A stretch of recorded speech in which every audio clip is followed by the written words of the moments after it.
tsaray. Ianao ilay Andriamanitra masina indrindra, ianao koa ilay ambony indrindra, manome voninahitra ny anaranao izay. Eto amin'ity toerana masina ity, eto amin'ity tranonao ity,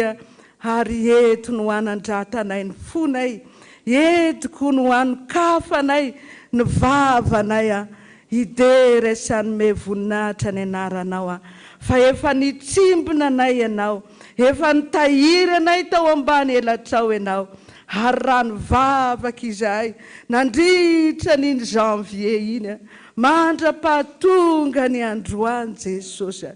dia novalianao ny vavakay, fa nivodiko ny fiangonana, dia tratra zao fetim-bokatra izao zay, mankalaza, manome voninahitra ny anaranao, ka na dia tsy tahaka ny fanomezam-boninahitra ny an-danitra ary zany Jesosy, dia raha izy fa vokatry ny fona indrindra manao hoe masina, masina, masina Jehova tompo maro, eniky ny voninahiny tany rehetra. Amen. Mbola am-pitsanganana antsika manao ny hira fa 100 ao amin'ny boky kira fiderana.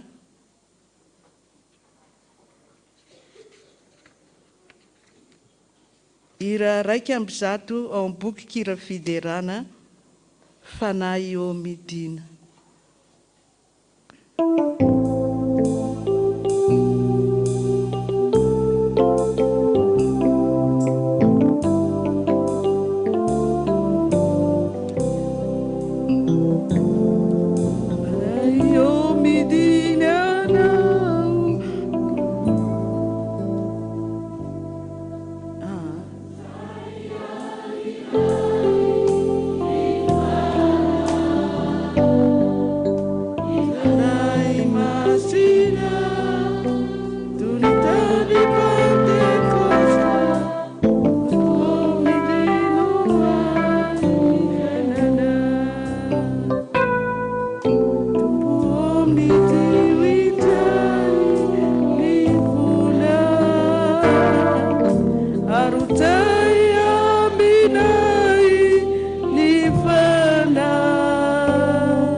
Torina amintsika ny tenin'Andriamanitra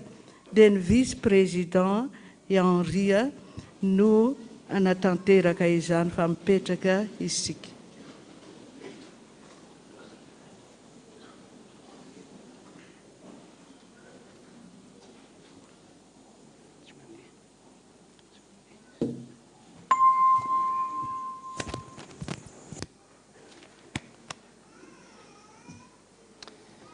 Ivavakantsika tompoko,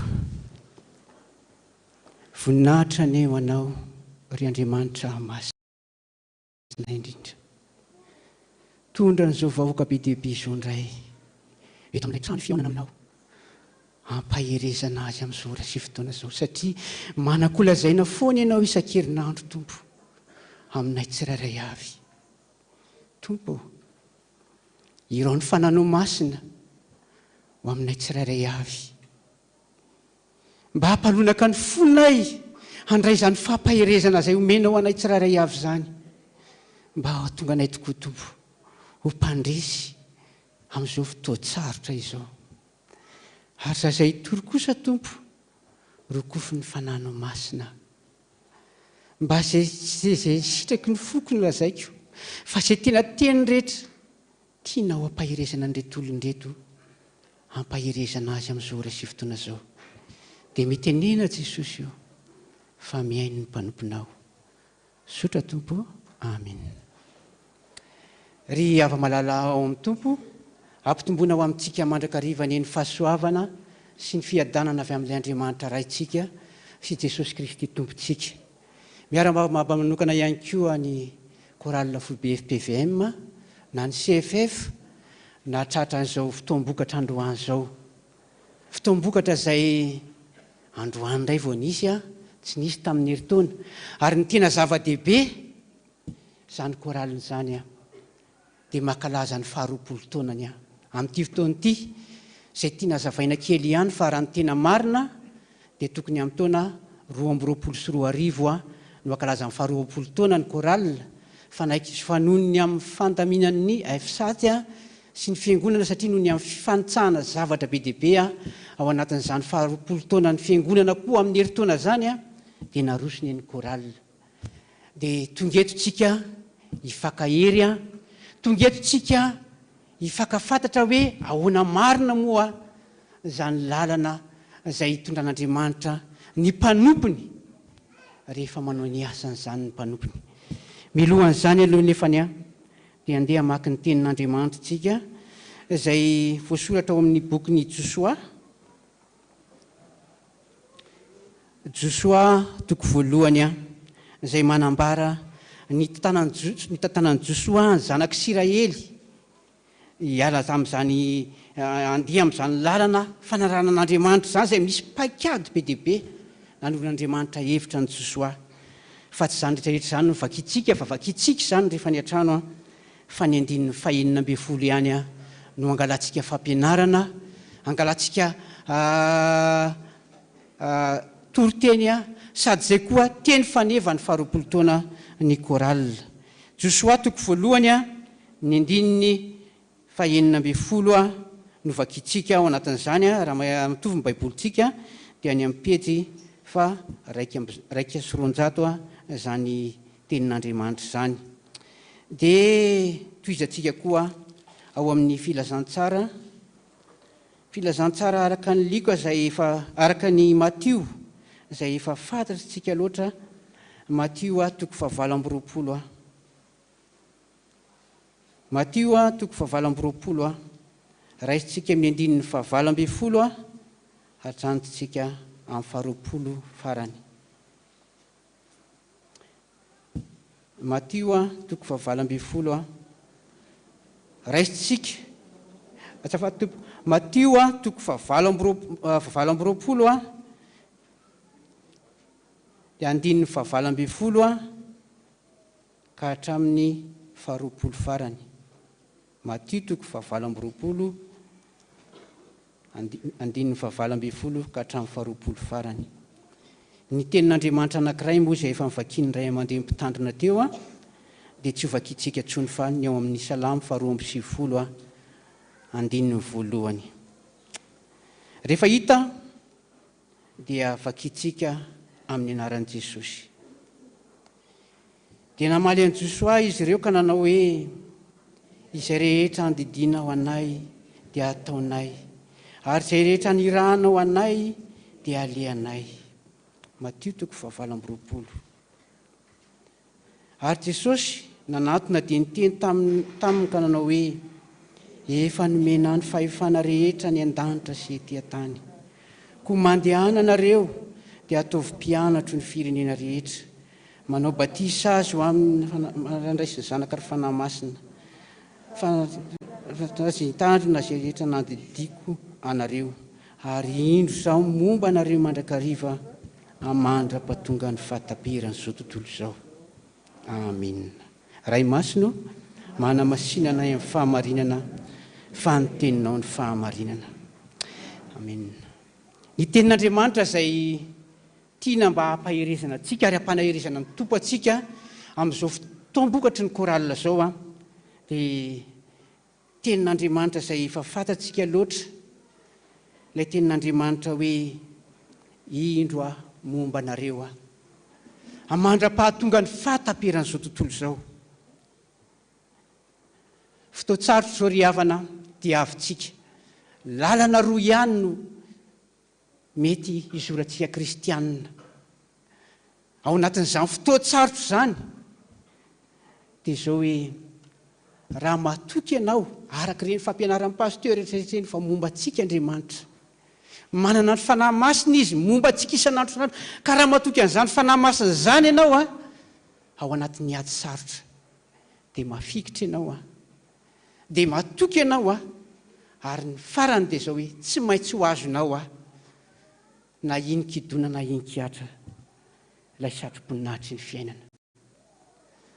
Fa na dia kristianina kosa ary ianao, na dia mpanodin'Andriamanitra efa voafidy ary ianao, ka tsy matoky ao alohan'ny ady sarotra izay hatrehanao dia be dia be ary hitantsika maso amin'izao fotoana izao fa be dia be no miverin-dalana, be dia be no mitady harapaka, mitady mitsarapaka ry sy mitsarapaka ry, mampalahelo ary dia be dia be ny lasa manompo sampindray amin'izao fotoana izao. Fotoana tsy azo velam-paran'izao ry havana, fotoana antsika moa tena fohy, fotoana hijanonantsika amin'ity toerana ity fohy, fa fijoroana vavolombelona avetrano nataoko aminareo. Tsy izany hijoro vavolombelona fa solotena ihany solotena nyreto koralina ireto hijoro vavolombelona amintsika. Andritran'izany faharoapolo taona sy ny asan'ny koralina rehetrarehetra zany manahoana tokoa moa, inona tokoa moa zany koralina zany, satria asan'Andriamanitra anankiray nifidianan'Andriamanitra anay zany hoe koralina zany, tahaka ny nifidianan'Andriamanitra anao mpiandry, tahaka ny nifidianan'Andriamanitra anao mpandray fanasan'ny tompo, tahaka ny nifidianan'Andriamanitra anao vita batisa, diakona sy pastera, tahaka zany ny asan'Andriamanitra. Ary amin'izany ny asan'Andriamanitra rehetra zany misy amaran'Andriamanitra aminao fa momba anao izy, na dia be dia be ary ny ady sarotra. Koralina FPVM mankalaza ny faharoapolo taona, marina fa mbola misy ny fotoana anaovantsika an'izany, fa misy fotoana kely fotsiny hijoroana vavolombelona amintsika hoe ahoana marina, inona marina ny lalana. Ny asan'ny koralina moa ry havana, raha ny tena marina dia natrany andravoangy fivavahana tany tena nisy an'izany mihitsy hoe niantra mihitsy zany hoe tsy dia manana fotoana firy andehanana mijoro vavolombelona miasa nao ny asan'Andriamanitra ny ivelany, fa ny asan'Andriamanitra, ny asan'ny koralina amin'ny akapobeany dia ho mpanafana fotom-pivavahana. Ny diakona manao fisoroana ny ety, fa ny koralina dia ho mpanafana fotom-pivavahana. Tsy maintsy ato am-piangonana foana amin'ny fotoana rehetra izay ilan'ny fiangonana azy. Dia zavatra tsapa raha tany andravoangy fivavahana indraindray izay ihany tamin'izany isakariva no mandeha mitorina ny tenin'Andriamanitra fa ao am-piangonana amin'ny maraina nitafika masina tamin'izany zay dia tenenina mihitsy hoe tsy tafika masina ny anarahantsika fa fitoriana ny filazantsara-kira any amin'ny faritra. Fa zao ry havana tena ny lamina tamin'izany, tena ny lamina tamin'izany. Fa rehefa nidina taty ambany ny koralina anambarantsika zany asan'Andriamanitra sy asan'ny fanakorotana ny devoly zany tao anatin'izany faharoapolo taona zany, dia nitarina ny asan'ny koralina, lasa nitsofoka lalindalina kokoa tao anatin'ny fifoazana ny koralina. Ilay hira izay tena nataon'ny koralina mataona olona be dia be ary tany andravoangy fivavahana raha nisy ny ady sarotra anisany namerina ny olona tao anatin'ny fiangonana zany hiran'ny koralina zany, dia mbola nitohizana taty zany fa nampiana ny asan'ny fifoazana. Zavatra nanahirana dia zao hoe be dia be ny famaofao, be dia be ny zavatra ny famaofao, ary tena nahatonga ny teny mihitsy, za tena niteny an'izany mihitsy hoe Jesosy fa naninona loatra rehefa tena nitsofoka izay, rehefa tena niroboka izay tao anatin'izany asa fanomponanao zany, rehefa tena nitsofoka satria niaina tamin'izany fifoazam-panahy zany, maninona no misy zavatra ohatran'izao. Teneniko anao zany satria inefatra naikaravany koralina tao anatin'izany faharoapolo taona zany. Ny fitaovan'ny koralina rehefa mba nahazo kely ny koralina tamin'izay lasa ny olona fa soa ihany fa nisy pastera nampahery hoe avelao azy ho azy zany.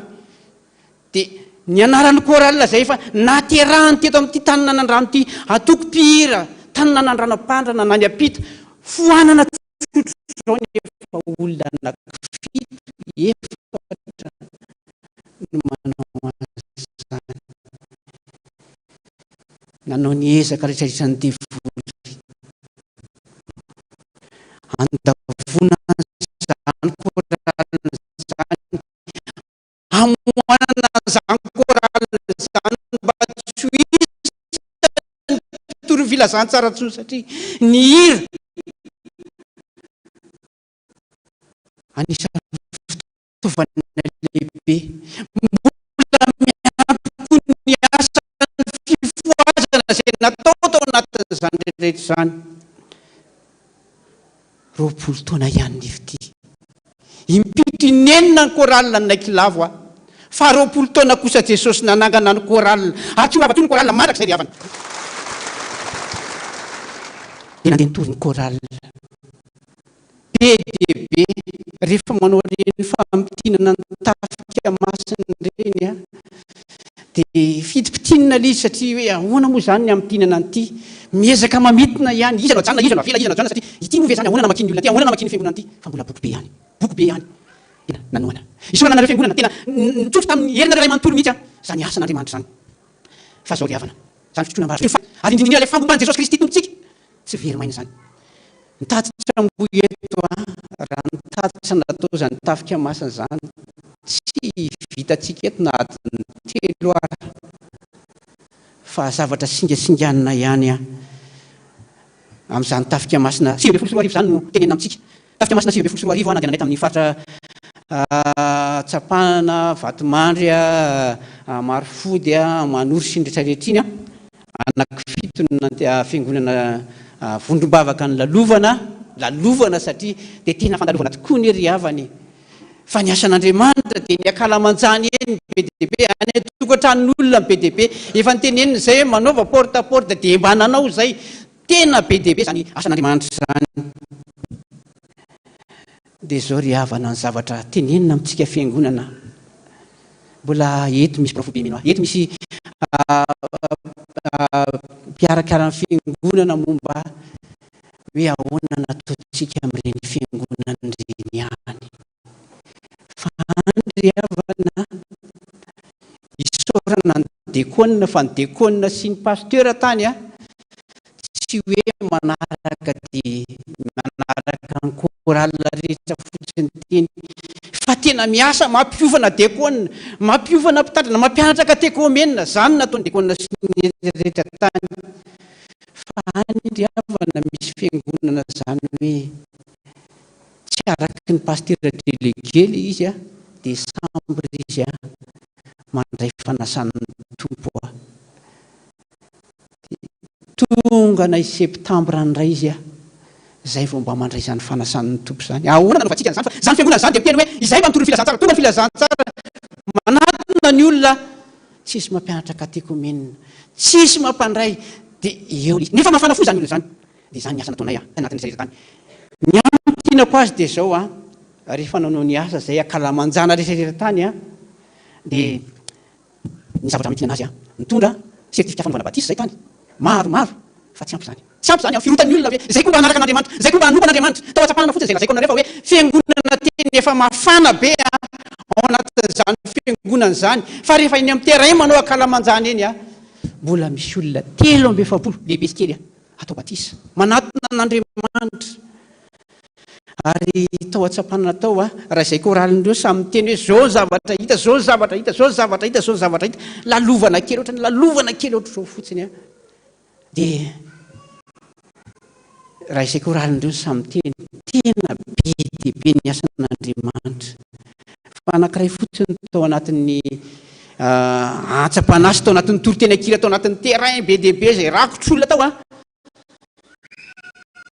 voafefy ao anatin'ny rakotr'olona tao nanao manda ny mpiandry ny asa ny mpiandry ny rehetra sy ny rehetrarehetra fa nisy anankiray avy any anaty bara eto tsara zany fomba fiasan'ilay fanamomba antsika zany any anaty bara mbola ny ivelan'ny arabe any miazakazaka hoe iverina fa maninona ianao ny iverina ho aza fa inona ny ataoko za koa any anaty bara voakaitsy anainga vera satria namoy fo a voanaika anainga vera na eno anareo na eno ny atsonareo na eno ny fanahy masina zay tao anatinareo ny atso anaty anytany iverina fa maninona nao inona nataonao namoy fo a satria lasa ny zalahy mivadiko lasa ny zalahy mivadiko dia ny zanako nyentiny any tsy avela miona amiko mihitsy za mpitarika tanora amin'ny fiangonana rahavavy anankiray ny akanjony amin'izany efa izy tsisy mpitarika tanora tamin'izany ny fiangonana zany aho izy fa tena navela ko an'izany any anaty barany fiainako isan'andro isan'andro fa nahoana loatra ilay Andriamanitra izay ny tompoko tsy momba anavy ilay Andriamanitra izay ny tompoko tsy momba ny vavaka anavy ilay Andriamanitra izay ny tompoko no nasainy lasa n'olona ny vadiko tsy averiny tsony fa nohony aminareo tonga tia iverina nefa dia hoaizy fiangonana izy andray nandray anahy za fiangonana tany avy eo efa nanao zavatra tany efa niteniteny tany efa tsy mahavita zao izy andray nandray anahy dia tsy tenena aminao fa zao hoe rehefa nampiherezina izy dia iverina ozy izy iverina ary iverina fa tsy maninona raha ohatra mbo mety mbola mandray anahy le fiangonana zay efa nanaovako teny rehetra hoe tsy hanao tsony afa maninona zao dia mandray fa raha tsy mifindray anahy zany fiangonana zany ho any amin'ny fiangonanareo zany fanahy masina momba ary ny fanahy masina momba mampitebiteby anay rehefa manao tafika masina zay manahoana ny vola hoentina makany manahoana ny zavatra atao rehefa tonga makany inona ahoana ny fandaniana any reto ankizy reto ve rehefa tonga any manahoana fa za ry havana resy lahatra manokana tiana resy lahatra manokana amin'ny fanahy masina zay miasa amin'ny fanahy masina zay le mamboba hoe koralina misy zavatra olana betapetaka zany rehefa tsangan'Andriamanitra rehefa mividin'Andriamanitra dia manao zavatra misy zavatra fanahy masina miboky eo anatin'ny fony eo anaovany ny asan'Andriamanitra fiangonana anankiray tany Manambola ary tsy latsaka zany daholo ny fiangonana rehetra tany mafana zany fiangonana zany fa andry amin'izany fiangonana zany no misy an'le hoe rehefa volana septambra vao tsy araky ny pasteur délégué zay tsy amezatsiny anazy satria pasteur anankiray manana fiangonana firy septambra any izy vao mandray fanasan'ny tompo dia nefa zany fiangonana zany nitoriana filazantsara dia mafana ary ny tokantrano voatsidika moa zany mitsoro minatra kely tokantrano voatsidika tamin'izany tafika masina zany nandritry zany zany 70 tokantrano 70 tokantrano zay tena samy nanana ny olany atao anatin'io manombo io dia be dia be ny asan'Andriamanitra tao ny misy azany hoe andao reo olona asoro ny fanafody any anatin'ny tokantranonay andao reo olona fa misy mpivady ary ilifanatsatokantsy fa andao ampevano zay dia natao be dia be fa zany fiangonana zany ko ananana nyetahitany hoe mba jerenareo ty tsamy fiangonana ty tafisatrana kely tafisatrana kely nefany misy hafanan'Andriamanitra dia inona no mba ataonareo navarina naryavana dia ny korala ny frihetsy andany ny fetoana dia tsy latsaka zany amin'ireo fiangonana enireo ohatra n'izay daholo fa fiangonana roa no nazahoana tatitra rehefa natao ny fifanetanana le fanahy masina miasa ao anatin'le korala mihitsy dia ozy zany nateritreritra any zaran'reto koralin'reto fe zany tsy mihinan-kanina dia izay anao an'izany dia nefa jerena toa mihinana foana ihany le fiangonana kely tafisatrana ryhavana tao anatin'ny fandalovanay teo tonga dia vita mioraka izy hoe vita ny tafo eo ihany vita ny tafo fanitso nahazo tafo fanitso ny fiangonana ary nafanaritra tamin'izay dia zao hoe iny le fotoana iny hoe vita ny tatsarabola rehetra ty reo olona zany ahoana ndray zany ny fidianana tafo fanitso any Antananarivo misy mpanompon'Andriamanitra ndray zany ao anatin'ny korala hoe tsy maninony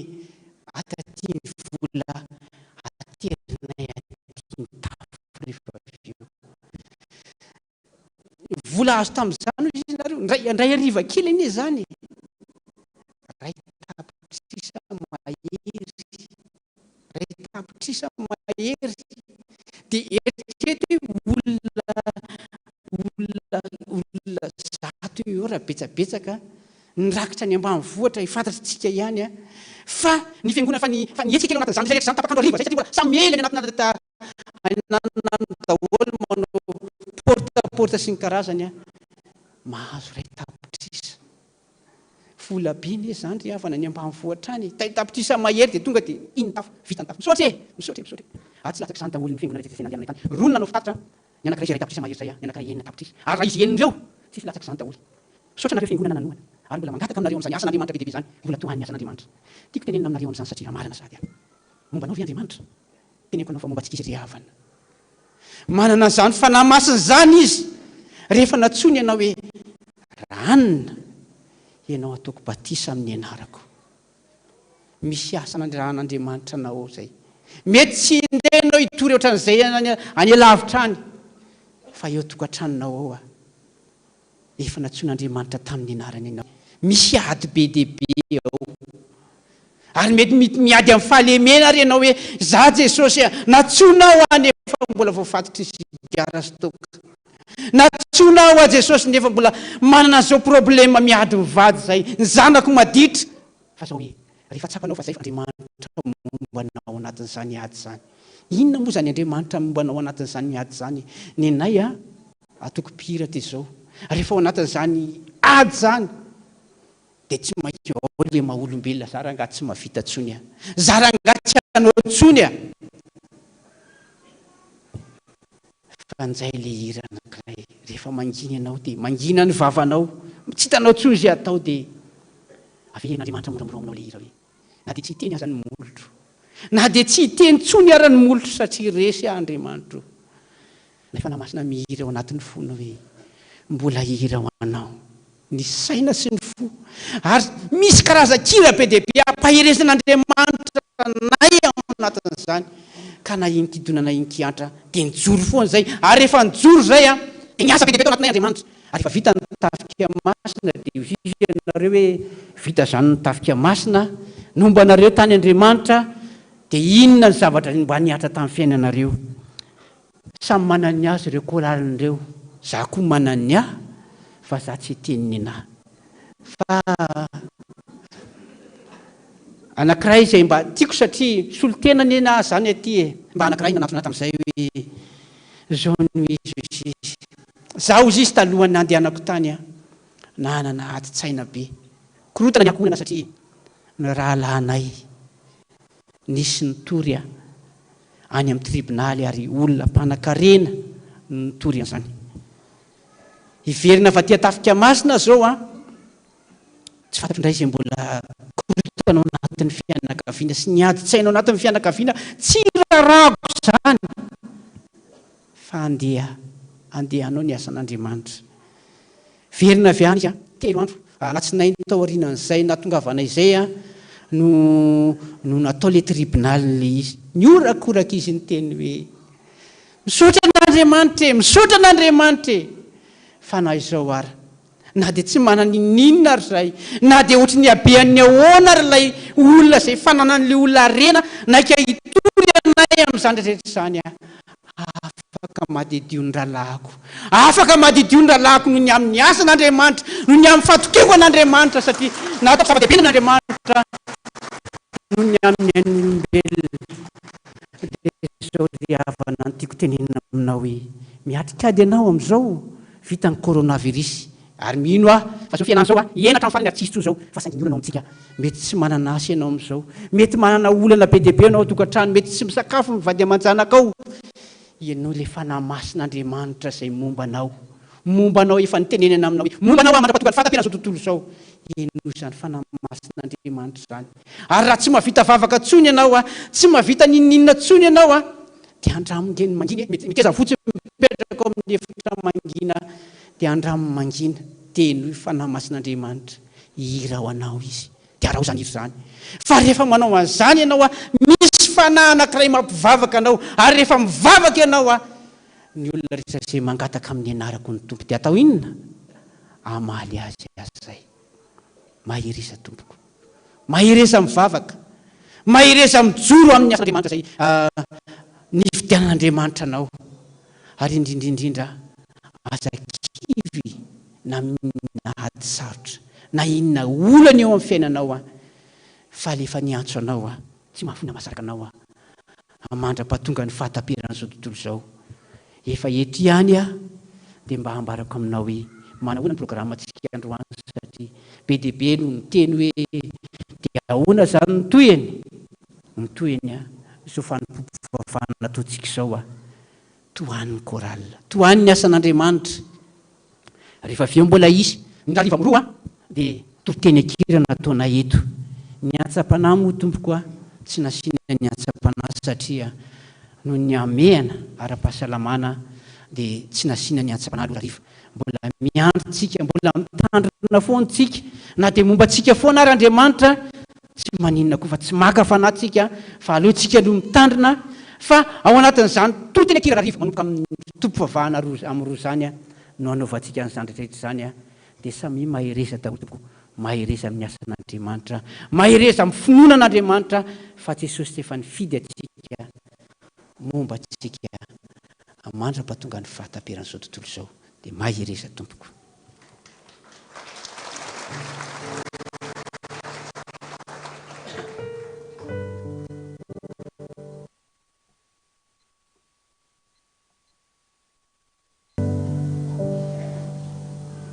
Misaotra an'Andriamanitra isika noho ny amin'izany toro-teny izany dia andeha ho fehezitsika amin'ny hira 12 ao amin'ny boky kira fiderana mangataka ny CFF mba hiran'izany ihany koa any ho any mantsy. Mbola misy maro tsy mandre ny toro-teny masina milomano sy mbola sondriana ao anaty rendrarentra. Misy koa ireo efa nandrefa mbola tsy miraiky, mbola manamafo ny finoany dia mbola maharevo tsy ampianekeny an'ilay Jesosy. Misy azy ireo fanandray ny tompo ho mpamonjy sady ho mpanavitra, toa miverin-dalana izy ireny lasa ho mpandrafy an'i Jesosy.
Tokana hivavaka isika.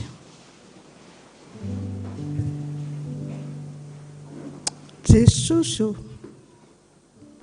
manondrika ny lohanay ampanajana tokoa izahay.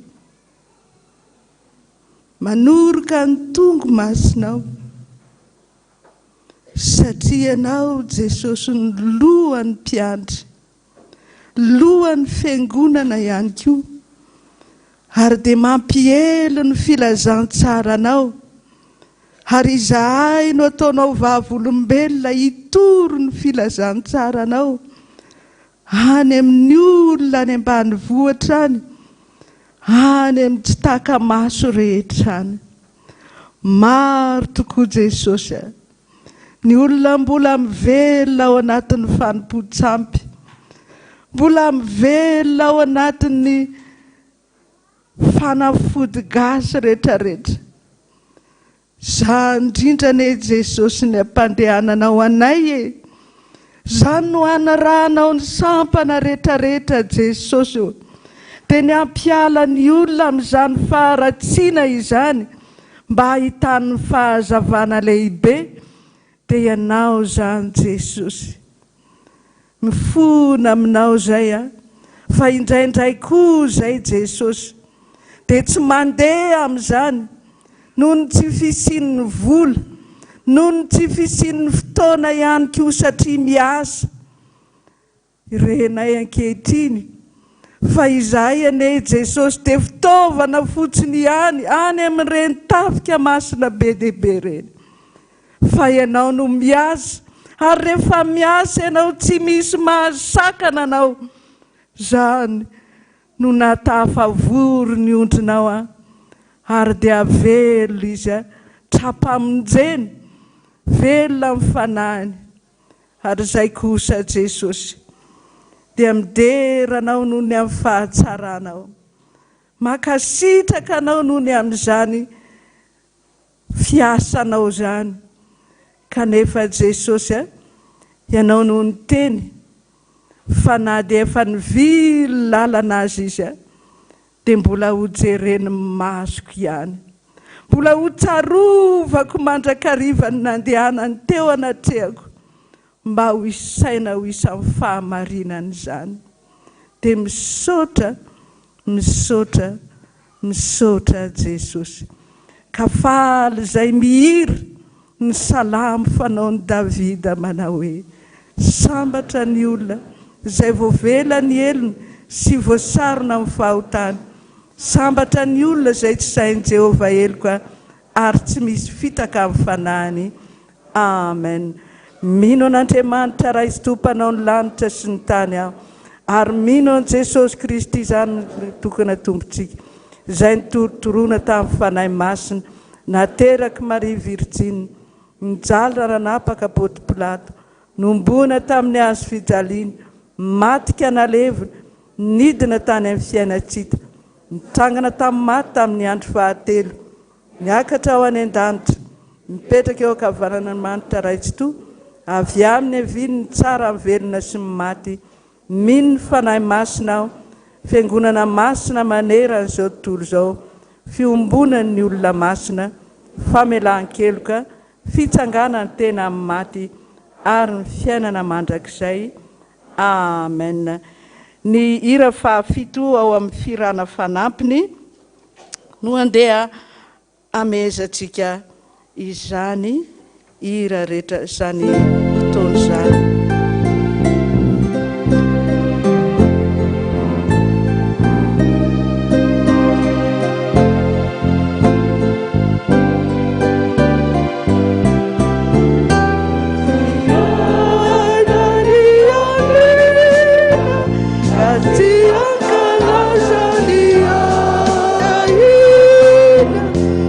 Simana mela ula,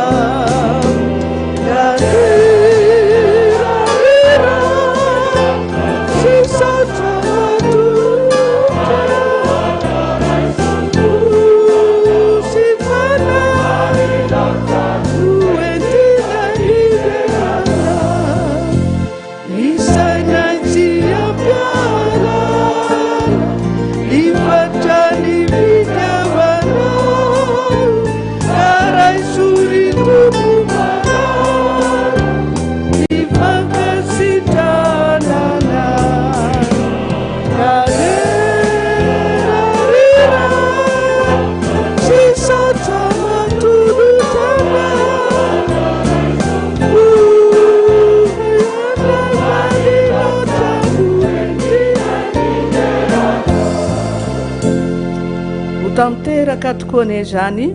amin'ny anarana ray sy ny zanaka ary ny fanahy masina. Amen. Voninahitra ny eo anao ry Andriamanitra ray zanaka ary fanahy masina. Alleluia. Masina, masina, masina Jehova tompo maro, eniky ny voninahiny tany rehetra. Amen. Napetraka isika.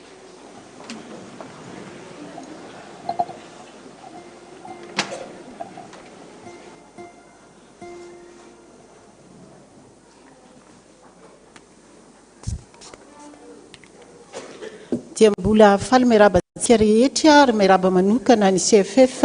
amin'ny andro bokatra androany. Mabe mandrakariva amin'ny asan'ny tompo fa tsy foana tsekory ny fikelezanareo aina ao amin'ilay Jesosy Kristy tompontsika. Tonga eo amin'ny anniversaire tsika dia arabaina ihany koa ianareo 12 mianadamianaka na tratrany tsingeritaona maro samihafa androany. Ny tenin'Andriamanitra omenanareo na nanoratra na tsy nanoratra ho kadao entina indray amakivaky ny taona manaraka dia ao amin'ny Isaia 5:7. Isaia 5:7 ny andininy 2 sy ny 3 amin'ny anaran'i Jesosy manao hoe androso eo an'leonao ary andravina ny kitonotaona sy anoritoro ny varavarana varahana ary anapatapaka ny itivy. Dia omeko anao ny drakitra ao amin'ny maizina sy ny arenana fenina ao amin'ny mangingina mba hahafantaranao fa izao Jehova no miantso anao amin'ny anaranao dia ny Andriamanitry ny Israely. Zany ny kadao omena anao hoento zany manomboka androandro tompony anniversaire rehetra tadidio fefa Jesosy ny eo alohanao fa aza mandeha tsony eo alohan'Andriamanitra. Reto ny anaran'ireo mpanompon'Andriamanitra izay nasoratra anarana: Andriamatoa sy Ramatoa isany, Razafy Edouard Philomène tamin'ny 13 jona 570 taona, Razaka Malala Modestine tamin'ny 12 jona avy any Lille France, Rantanirina Nathalie 12 jona, Razaka Kaliso Raymond 12 jona, Rasoa Armanana Marie Angéline 12 jona, Andrianirina Lucas Miartina Loïc 13 jona, Andrianirina Anaël Richard Sifara 17 taona ny mariage, Zavatobokoa Ramboatina Mamso Andriamalala tamin'ny 10 jona, Ranary Malala Mahefa tamin'ny 7 jona, Joely Aronjaka Fitiavana Mendrika tamin'ny 9 jona, Razafy Mandimbitoritra Fiderana 12 taona, Ravony Arsoa Pierrette Feno Arsoa Voanginirina Marina 7 tamin'ny 7 jona, Ramamonsola Laina Sianta mariage sy anniversaire, Andriana Arveno Andrianiaina Fabrice 7 taona Omaly, Rakotondrasoa Roland, Ravony Armanana Marguerite, Randriana Toandro ny aina mamiratra fa endren'ny avo ary Ratsimbazafy Antsatiana Valérie. Alohan'ny hitsanganantsika hivavaka ho andreo mpanompon'Andriamanitra ireo dia ataontsika ny hira 20 ny andininy voalohany ihany ary izadiny mihitsy ny soa men'Andriamanitra anao fa ny tombonandro sy ny fofinaina dia avy amin'i Jesosy zany.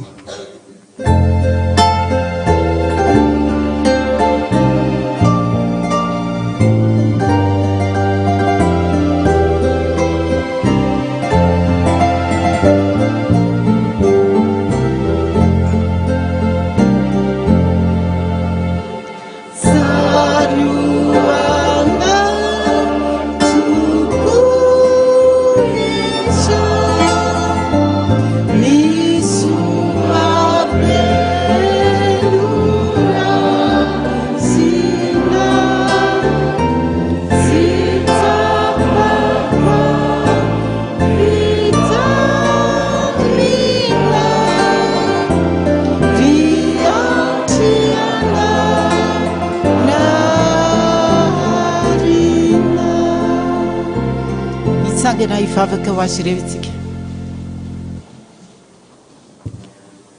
Voninahitra ny eo anao ry Andriamanitra rainay, dia ianao ilay tompony tompo, mpanjaka ny mpanjaka, ianao lehibe voninahitra. Ianao ilay mahay, mampitombo ny andro iainanay satria fantatray fa na dia ny ray segondra eo amin'ny fiainanay ary tsy hainay ny manampy izany rehefa izay sitraponao fa hatapitra azy. ndreto ny mpanomponao androany misy ny tonga nanoratra anarana mety misy ny tsy mahasoratra hatrany tokantrano maro samihafany matsiaro mitsingery-taona maro samihafa koa teo amin'ny fiainany atolotsy anao reo androany mba hanjarany fiangonana mitrotro ambavaka an'izy ireo mangatanay aminao arenkehitriny jereo izy ireo hatramikely indrindra ny tanora ny efa nahazo taona rehetra amin'ny efa lehibe namenao tombonandro iainany ka mahasoa andalovany eto amin'ity tany fandalovany ity fa rehefa ratr'izay alety kosa izy ireo dia mba mantana any aminao fahaniny tsara indrindra mandritry ny fotoana andalovany ety Jesosy raha kofa mandraika ariva amin'ny fitahiana manana ambiampy avy aminao na ho an'ny kely zany izay mbola ao anatin'ny fianarana koa an'olotsaina ianao ampianatra azy ny lalakalehany ho an'ny efa lehibe anatin'ny fahanterany ampitrery mandraika ariva ao anatin'ny fanadimandra-pahantsitra ny ara dia tsy miova ianao fa mbola omba sy mitantana ary ao anatin'ny tokantrano rehetrarehetra asehoy fa ianao ilay Andriamanitra nampikambana azy ireo nampiray azy ireo ka na inona olana na inona mety ho zavatra miseho ianao Jesosy no andamina ianao hitondra fahaolana mandraikariva amin'ny anaranao Jesosy ilay tompony zavatra rehetra tompon'ny arena tompon'ny fahasoavana tompon'ny fitahiana no angatanay sy anaovanay izany vavaka izany fa ianao kosa nandrotsaka an'izany ho an'ireo mpanomponao ireo sotra Jesosy io amen.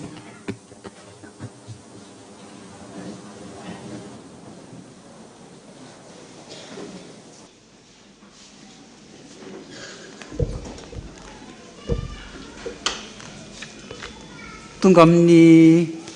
10 minitra sikola tsika riavana dia mitsangana ny mpampianatra sikolady sy ny ankizy kely rehetrarehetra ataontsika ny hira tia zazany andininy voalohany ihany.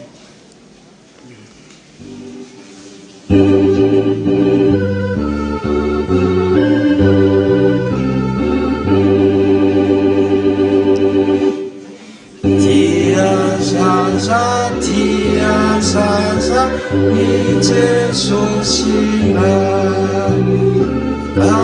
amitrana fony zaza notrotrony tia zaza ni Jesosy vavaka tsika dia misaotra anao zay Jesosy mideranao manome voninahitra anao ankehitriny raha tombo dia ity androany ny sehatra ho an'ny sikola lady indray dia ndrety ny ankizy kely ny ray aman-dreny koa manome voninahitra anao ankehitriny raha tombo dia iain'ny teninao zay dia iain'ny tantara kely koa dia ingany mba na mbola tsy misy amin'ny fotoana sikola lady dia mba misy fianarana kely fampianarana kely ho anay indray zany androany mba hitondra hery sy fahendrena anay tsiraray avy dia misaotra indra Jesosy io amen. Petraka tsika tompoko melohan'ny amezana tenin'Andriamanitra araka izy dia misy angano kely mbara aminareo angano zany zavatra tsy misy zany fa foronina dia zao le izy raka izy ny alika sy ny voalavo talohany raka izy dia ny alika sy ny voalavony dia mpinamana be mpifankaty tsy mifankafoy mihitsy dia miara mihinana amin'ny manta sy masaka ndao le siksalany dia miara mandeha ndao ndraikarety miara mandeha ndao tsika hinana an'izao dia mihinana tena mifankaty kotra no alika sy voalavo ireo dia nandritry ny taona maro izy dia niaina tamin'izany mifankatiavana zany nefa ny ray andro ny ray taona teo amin'ny faritra nisy an'ny zareo dia nisy haitany moa zany tena maina be ny tany tsisy vokatra tsisy rano tsisy nyenina intsony na sakafo ara dia mosarena tamin'izany fotoana zany dia rehefa tonga ny mosarena dia izao ny zavatra nisy niaraka teny ihany izy roalahy dia ahoana le zava tsisy ny sakafo inona ny tokony ataontsika dia ozy izy ny voalavo moa le fetsifetsy be iny hany mba lesy omby io mivonoantsika siala ozy izy dia io no ataontsika sakafo sady matezateza be izy io ko la omby be io lantsika lan'ire mandeha ozy izy dia nyvonona le omby dia samy mihinana izy roalahy samy mihinana zay vitany teo dia ahoana le sy ty omby be ty tsy heny ty tsy lantsika io fa ahoana ny tokony atao ozy izy ny alika dia fetsy be le voalavo dia le valasa zao lesy natao izy andao tetetetsika ireo dia androtsika eny amin'ny hazo dia la mitona mantseny alika dia za mampakatra anazy any ambony any izy ny voalavo dia natao le izy nakarina teny ambony hazo nakarina zay vita amin'izay reraka ihany le izy tsika roa lava dia vita ihany izy dia zay dia rehefa mbanaontsika dia efa misinyalina fotsiny alao ihany dia fa asondray le izy dia ohatr'izay zany ny zavatra eritretiny izy le alika tamin'le voalavo dia keo amin'izay le voalavo nanita-tsainy hoe ahoana marina moa zany zao efa fotoana mosarena ahoana mbola omeko an'lahy io ty fa tsy aloha hoe tsy mbo maty eto zay menakavy voalavo koa moa maro anakaraha teo dia tonga an'izay fotoa tena anoana lesy mba hampidino hena fa tena anoana ahoana lesy izy ny voalavo dia anoana fa mba andefa hazo kely any ambony any aloha tsy pahazo fotsiny dia tonga dia tatazoko izy ny alika tsy izy ozy izy ny voalavo dia efa ahoana ny tsy izy ana dolo ty any menakavy dolo ty fa dia tsisy omena sy fa dia misaotra betsaka an'sy nanampy anankarakara hatramin'izay dia ahoana koa zany olona ilahy zany tena namana mivadika mihitsy ilahy tsy mety zay natana tsy filazanao azo dia zay aloha zany fa dia dia efa mba isy elana amin'ity fahasahiranana ty ndray zany dia misaotra dia nanomboka teo ny alika araka izy dia lasa mpifaniny lasa mpifahavalo amin'ny voalavo tantara ihany zany anganao zany raka izy fa inona moa ny lesona tianysy tonona saintsika amin'izany hoe any amin'ny tenin'Andriamanitra any amin'ny Romanina toko 7:10 any amin'ny page 166 Romanina toko 7:10 andininy fahasivy tapany be dia avy eny andininy fahafolo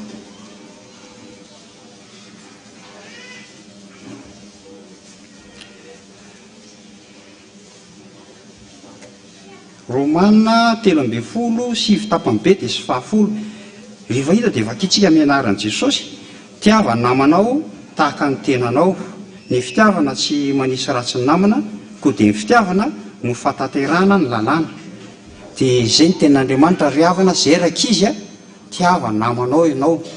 aza tia tena zany aza manao ohatra n'le voalavo fa tsy fitiavana namana ny fakatỳ any izy fa ny voafetra le fitiavana rehefa nandalo fitsapana dia lasa mifakahala ohatrany hoe vadinina zany hoe aza zay resaka hanina nandravana ny mahampinamana sy mifakatiavanao dia ohatr'izay koa nisy tomona saintsika rakiza riavana hoe amin'izao fantalovan'ny eto ambony tany amin'ny resaka coronavirus zao dia zao tena tokony ampisaina hoe mahanamana atsika tokony hifakatytsika fa samy manana ny fahasarana ny rangaha tsy mety zany riavana raha mpivady ianao dia tiavana ianao raha lahy tiavy io vadinao io raha vehivavy ianao maneke ny vadinao raha zanaka ianao manajany ray aman-drenao raha ohatra hoe olona mpitondra tsy haiko hoe iny ianao mpitondra orinasa iny dia atao izay tokony mety atao amin'io olona hitanao ireo dia voninahitra ho an'Andriamanitra amen.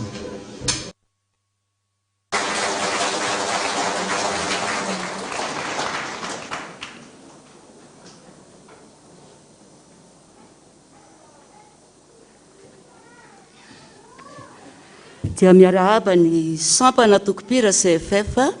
tratrany andrombokatra amin'ity androandroantsy teny tompo no nyteny taminy mandeha any ianareo mitoriny filazantsara amin'ny olombelona rehetra ary Jesosy tompo ihany koa mola mametraka amintsika sy miteny amintsika CFF manao hoe fiadanako no omeko anareo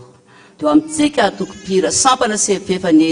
fiadanana avy amin'ny Jesosy Kristy tompo atsika avoaka an'Andriamanitra ondrin'Andriamanitra manatrika zao fotoana izao efa rentsika ny afatra izay nety mpanompony teo tamin'ny asa tanterany sampana tokopira any amin'ny toerana maro samihafa anaovana ny tafika masina rehetra any fa namasin'ny tompony hoe hiasa sy toetrana atsika tsiraray avy mba azotsika hitondram-bavaka ny sampana reny any amin'ny lalatsarotra rehetra izay ombany sy amin'ny asa rehetra izay ataony rehetrarehetra ary dia izay indrindra noentina eo anatrea atsika rehetrarehetra hamporisika atsika mba hanoana andre sampana reny amin'ny zavatra rehetra izay atao ianareo mitoetra ety fa zay rehetra asany tananareo zay rehetra vitanareo zay fitahian'Andriamanitra efa nomena anareo satria ny tompo Andriamanitra nefa namea atsika fa fitahiana avy amin'ny Jehova no mpanakarena ny olona ka zay rehetra azo ny tananao atao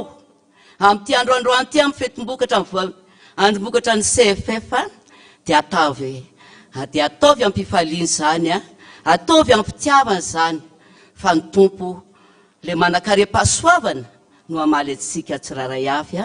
amin'ny asa soa rehetra zay ataontsika mba hanavotantsika nyreny mahantra atsika zay tsy mbola malala ny tompo any amin'ireny tanàna maro samihafa reny hanao ny fanahitrarintsika zao ka zay rehetra azo ny tananao atao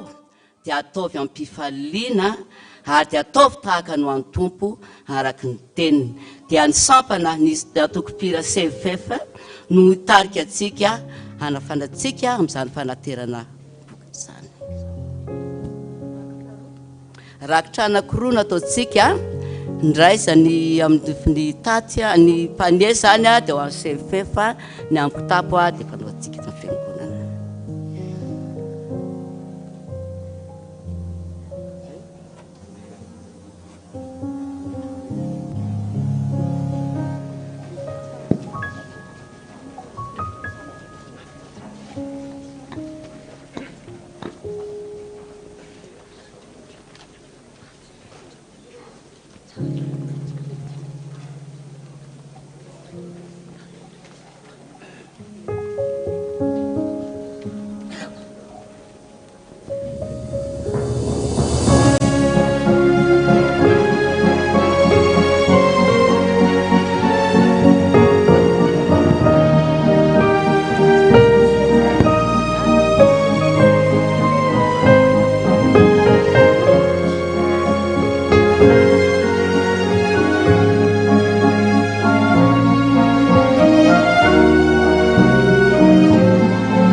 dia mbola faly miarabantsika amin'ny anaran'i Jesosy ry havana natratro zao fotoana zao indray ary miaraba manana koa ndreto zanakitsika ao amin'ny CFF izay manantanteraka ny fanateram-bokatra araka ny tenin'i Jesosy mandrakariva hoe izany tantananareo amin'ny asa fitoriana azy eo taterahanareo ary matoantsika mbola velona trapamonjena toy izao dia no le fitiavan'Andriamanitra dia mbola tsy vita zay ny asa ka taterao ny asan'ny tombo izay napetrany tamintsika tsirairay avy. Misy filazandraraha vitsivitsy eto izay vakina amin'ny anaran'i Jesosy. Avy amin'ny CFF zany fifalena lehibe anay chorale FPVM ny manasantsika mpiara-mivavaka rehetra anotrina sy fanoana anay amin'ity andro bokatray anio alahady 12 Jona 2024 ity. Ny fandaharam-potoana amin'izany moa dia toy izao: Fotoam-mpivavahana miditra amin'ny fitora sy amin'ny folora ary amin'ny rora sasany ny arivo. Toriteny sy fampiarezana ao anatin'izany rehetra zany ary ny hira dia toriteny akira. Ny ariva zany dia toriteny akira. Zava-dehibe ao anay ny fanoananareo anay ambavaka sy arabola. Ny vola azo amin'izany dia entana nanatanteraka ny asa lehibe izay mbola miandry anay amin'ity taona ity ho aminareo hatrany anie ny fahasoavana sy ny fiadanana avy amin'Andriamanitra Ray sy Jesosy Kristy tompontsika. Avy amin'ny F7 amin'ny firaisan'ny sapana neto ampandrana tanànan-drano. Ny fanomanana ny fankilazana ny ivon'ny Jobily fa 15 taona ny tandriaman'ny mpitandrana dadarandrena Toantra Josefa dia ilazana isika sampana mba handefa solo tena enina avy, 3 feo voalohany, 2 feo faharoa, 2 feo fahatelo, 2 feo fahaefatra nganao ny famierenakira ny talata sy zoma amin'ny 10 ariva eto amin'ny fiangonana Makasitraka tompoko. Avy amin'ny sekola lahady ty araky ny tapaka ny fivorian'ny Fotoam-mpivavahana dia tsy mbola mianatra ny sekola lahady fa miankina amin'ny kabarin'ny fanjakana. Ny sekola lahady dia manentana anareo mpiara-mivavaka rehetra mba handray anjara amin'ny opération chocolat izay efa nisy namidy tamin'ny fetin'ny reny. Fa noho ny confinement total dia mbola betsaka ny tsy lafo. 3,000 ariary na 65,000 francs ny fandraisana anjara azo vidina amin'ny sekretera fiangonana Brao numéro 1 isan'andro amin'ny ora fivoahan'ny Brao. Mariana fa azo atao ny fetin'ny ray tsara ihany koa i chocolat robera io, sotra tompoko. Avy amin'ny vomeran'ny katekomena, ilazana isika katekomena groupe D zay tokony tokanana tamin'ny 13 volana mety eo fa noho ny confinement moa zany fa mianatra ny katekomena groupe D isaky ny sabotsy manomboka amin'ny sabotsy amin'ny 9 volana Jona 2024 avy zao amin'ny rora eto amin'ny rihana ambany eto. Ny groupe A, B, C kosa dia mbola tsy mianatra fa mbola miandry ny fandaminana misaotra tompoko. Avy amin'ny fikambanana zokiolo lantim-panahy enjana, antsona ireo mpikambana zokiolo lantim-panahy izay nivarotra na mbola hividy be opération cake izay tokony natao tamin'ny 17 aprily 2024 mba ho tonga natitra ny vola ao am-piangonana premier étage amin'ny alarobia fa 19 Jona 2024 manomboka amin'ny 7 ora sasany ka hatramin'ny 12 ora maraina dia manentana ny fahatongavanareo maro amin'ny anaran'i Jesosy Kristy. Avy amin'ny sampana fanantenana ho an'ny dekona mpiasy ny ray aman-dreny ny mpikambana amin'ny sampana fanantenana tompoko ho fanomanana ny vokatra 2024 dia ilazana isika dekona mpiany sampana fanantenana sy ny ray aman-dreny ny mpikambana fa hanatanteraka fivoriana isika ny alahady 17 Jona ho avy zao. Ny fotoana dia hanomboka amin'ny 3 ora tolakandro ao amin'ny salle 307 ao amin'ny rihana fahatelo ary arahana amin'ny Brao ny fikambanana izany. Zava-dehibe no dinianako manantena ny fahatongavantsika amin'izany manonona ny fiadanan'i Jesosy Kristy totsoko amintsika rehetra satria efa tonga eto ny mpanompon'Andriamanitra dia hanolotra amin'ny fanatitra aloha isika.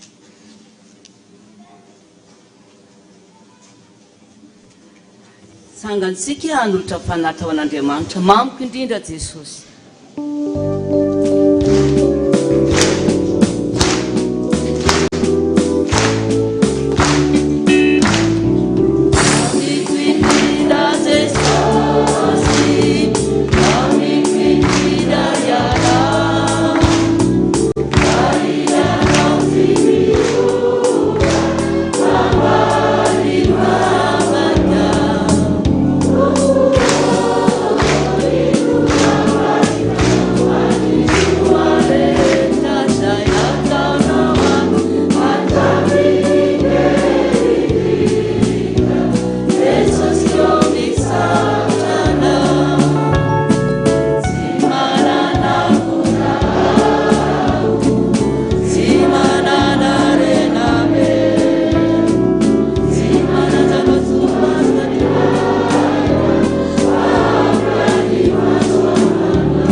voninahitra ny ao an'Andriamanitra irery ihany. Halleluia.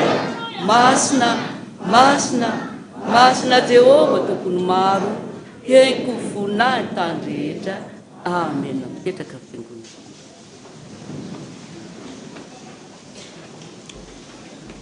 Filazana fanambadiana. Veuve Zanarivony ankilany, Andriamantora koa malala honore, Ramatoa Razafy Manantsolanto ankilany, dia fahamapandrentsika ny fanamasina fanambadian'ny zanany, Ratefy Zanarivony tolotry ny aina sy Rakoto malala sitraka Medeleur zay atao ny sabotsy 20 Jona 2024 eto amin'ny fiangonantsika amin'ny 12 ora atoandro. Andriamatoa Andria Maolitera Adolphe, Ramatoa Lalatina Nirena Marie Janine andany, Andriamatoa Ramamiary Saint Gilles Frédéric ankilany, dia fahamapandrentsika ny fanamasina fanambadian'ny zanany, Andria Maolina Val Fabrius sy Ramamiary Saint kanto fitiavana Erika zay atao amin'ny fiangonantsika ny sabotsy 20 Jona amin'ny 2 ora tolakandro. Randria Manalina Josefa Marie Arline andany, Razana Dranay Vonorina, Randria Nantenaina Bruno Johnny, Ramiary Soa Ranomenjanahary Ernestine ankilany, dia fahamapandrentsika ny fanamasina ny fanambadian'ny zanany, Ramanitra Rivo Tolojanary Eugène sy Raoniary Soa Gina zay atao eto amin'ny fiangonantsika ny alakamisy 24 Jona 2024 amin'ny 10 ora maraina. Raha misy mahita ny tsy mamety ny tokony anamasina ny ray amin'ireo fanambadian'ireo dia okizy amplaza ny ray aman-dreny tandrona. Taratasy fisaorana ireto, fisaorana sy fakatelemana natolotra iankonana sy ny fianakaviana rehetra ny ray aman-dreny mpitandrana ny birao ary ny fiangonana manontolo eto amin'ny FPVM tanàny Ranampandrana izay nitrotram-bavaka sy nakahely tamin'ny nalasana ny avy-malalanay Rakoto Rajona Andria Mavoary Soa laza ny alakamisy 3 Jona 2024 ny avatanan'ny tompany amintsika rehetra hatrany ary voninahitra ao an'Andriamanitra iray ihany fianakaviana dia notra fararakitra ray alina ariary. Fisaorana izay ray aman-dreny Andrianiana Vonjy Menjanahary promotion Maritaniasa sy Rasoa Velonirina Fleurette Pio Manadingana faharoa, ny ray tapoa Andrianarivo Josué Aina Gaetam sy Andrianiana Santatra Gaetam sy ny zanany Andrianiana Sitraka sy Kolalahady ary ny fianakaviana manontolo dia manotra fisaorana mpitandrana ny dekona voamerana katekomenina ny fifoazana FPVM ny promotion mahareta amin'ny asa ary ny fiangonana ray manontolo eto amin'ny FPVM tany Ranampandrana tonga ny dodody sy nampahery ary indrindra ny trotram-bavaka anay tamin'ny nalasana ny malalanay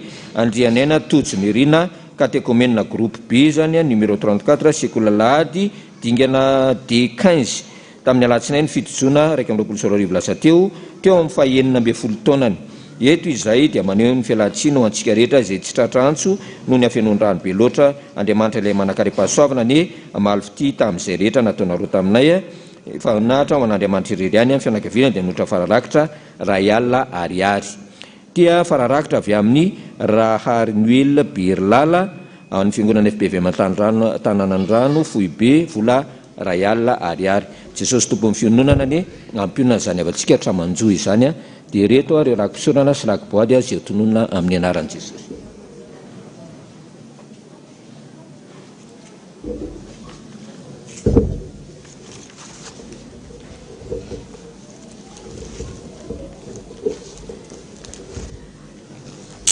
Ty rakom-pisaorana sy rakom-boady reto dia voaray tamin'ity herinandro ity nanomboka tamin'ny latsinainy hatramin'ny zoma dia reto aloha novakina mialoha rakom-pisaorana avy amin'ny Betroka ity. Misaotra anao Jesosy fa mbola nomenao famindram-po fa tsy nododina indray fa nolevonina fotsiny ilay ny vodikely dia mbola mangataka fanasitrana tanteraka avy aminao fa fantatro fa ny fanahy masina nanasitranay dia aminao Jesosy Kristy velona avy a Nazareta no nangatahako sy ametrahako izany vavako izany rakom-pisaorana ray alina ariary. Tompo malalo tsy mitsahatra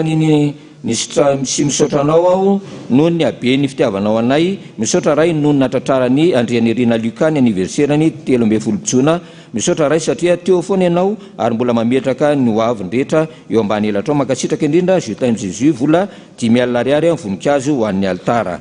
Jesosy malala voninahitra anao ray sy ray masina sy Jesosy Kristy tomponay sy mpamonjy anay. Ray sy tompo izao rakim-panorenana izao atotra ho anao aza misy tsaroana ireo ditra altona ny fahotana vitako raha io ity ao tompo na manavao ny fahalorantenako teo anatrehanao vonina anao ny asanao vola ray etsy ariary ho an'ny dada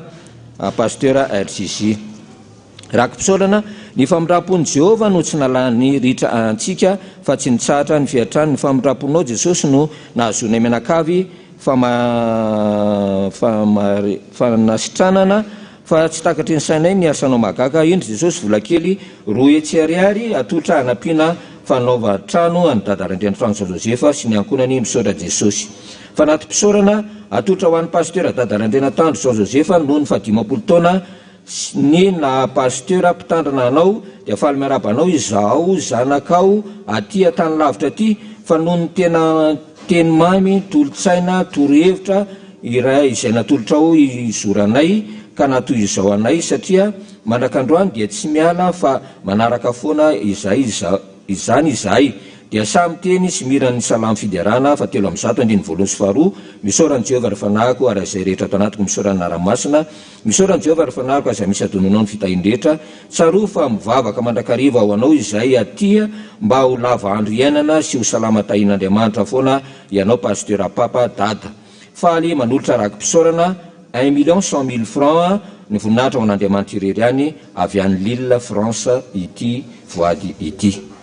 Jesosy indro atolotra ho anao ho rakim-pandrenana raha itsy ariary dia apetraka aminao hatrany ny fiterahana izay ho atrehako tiako ianao Jesosy. Misaotra betsaka Jesosy tamin'ny arovanao anay tamin'ny Covid-19 ka notantananao sy novimbinanao. Indry Jesosy misy vola 4 ariary ho an'ny trano dada menakavy ary ny 5,7 ariary ho an'ny sahirana dia mba mangataka aminao izao Jesosy mba ho salama tsara ny ankonana. Misaotra Jesosy tiako be anao Jesosy.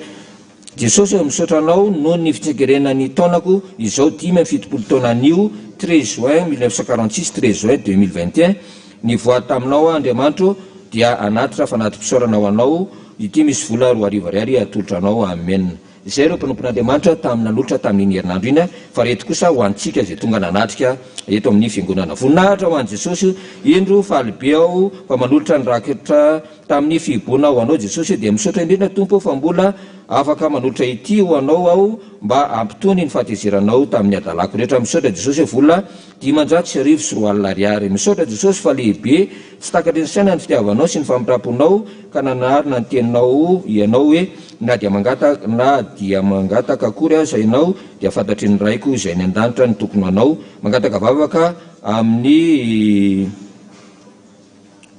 dada mba ho salama tsara ahazoko manao ny asan'Andriamanitra ary koa mba nomezany Jesosy aza mpivelomana ho an'ny zanako mangataka ny iran'ny lampy indray andro any raha tapitra ny andro kety. Iny misy vola pahanomeny ahy vola 2 ariary ka ny 5,000 ariary ny W ary ny 5,000 ariary ho an'ny dada. Voninahitra ny eo anao Jesosy. Jesosy misaotra betsaka tamin'ny fitiavanao sy ny famindramponao ka natratrarako ny 120 taonako mangataka fahaizana sy fahasalamana avy aminao ianao koa Jesosy mahafantatra izay irin'ny foko makasitraka Jesosy malala vola 3,000 ariary sonom-boninkazo. Misaotra anao Jesosy fa sitrana somatsara noho ny fitahinao mangataka vavaka tamin'ny pasteur aho noho ny izany fahasoavana izany vola 2 ariary ho an'ny dada ho fanamboarana ny tranony. Misaotra Jesosy amen. Rakim-pisaorana sy rakim-panondrenana misaotra Jesosy fa mbola tonga somatsara eto amin'ny tempolinao masina indray. Ireto ny rakitra nandritry ny fihiboana procession fandraisana Pentecote 3 ariary procession fête de mère 4 ariary rakitra lahady tamin'ny fihiboana 5,000 ariary ny totany 3,7 ariary. Misaotra Jesosy. Rakim-pisaorana makasitraka Jesosy tamin'ny famatsinana ankinina aminao hatrany ny fiainanay tario lalana izay vao ny olanay. Misaotra Jesosy vola 10,000 ariary finition tranony dada. Voninahitra ho an'i Jesosy rakitra fihiboana fifoazana 25,000 francs tabita 25,000 francs fetin'ny reny 25,000 francs fiangonana foibe 25,000 francs dia apetraka aminao Jesosy ny fiainanay rehetra. Misaotra Jesosy amen. Fanampiana tao tranony dada vola 2 ariary. Indro Tompo atolotra anao ny apahafolo ny pensionko mangataka vavaka fanala brevet ny zavikeliko mity ny 5,000 zao mba ho ahafahana izy Tompo raha sitrakao dia mba asokafo ny sofiny atina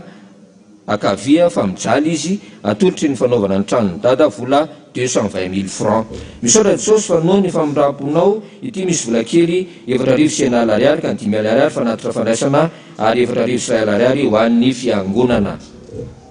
Procession fête de mère vola 2 ariary rakitra fihiboana vola 2 ariary tranony dada 2 ariary. Misaotra betsaka Jesosy malala tamin'ny fitahinao anay mangataka vavaka amin'ny dada mba ho afaka CPCGM no ela. rakim-panorenana misaotra jesosy fa nosotranao tamin'ny aretina corona makasitraka fa mbola tsarony ilay maditranao jesosy dia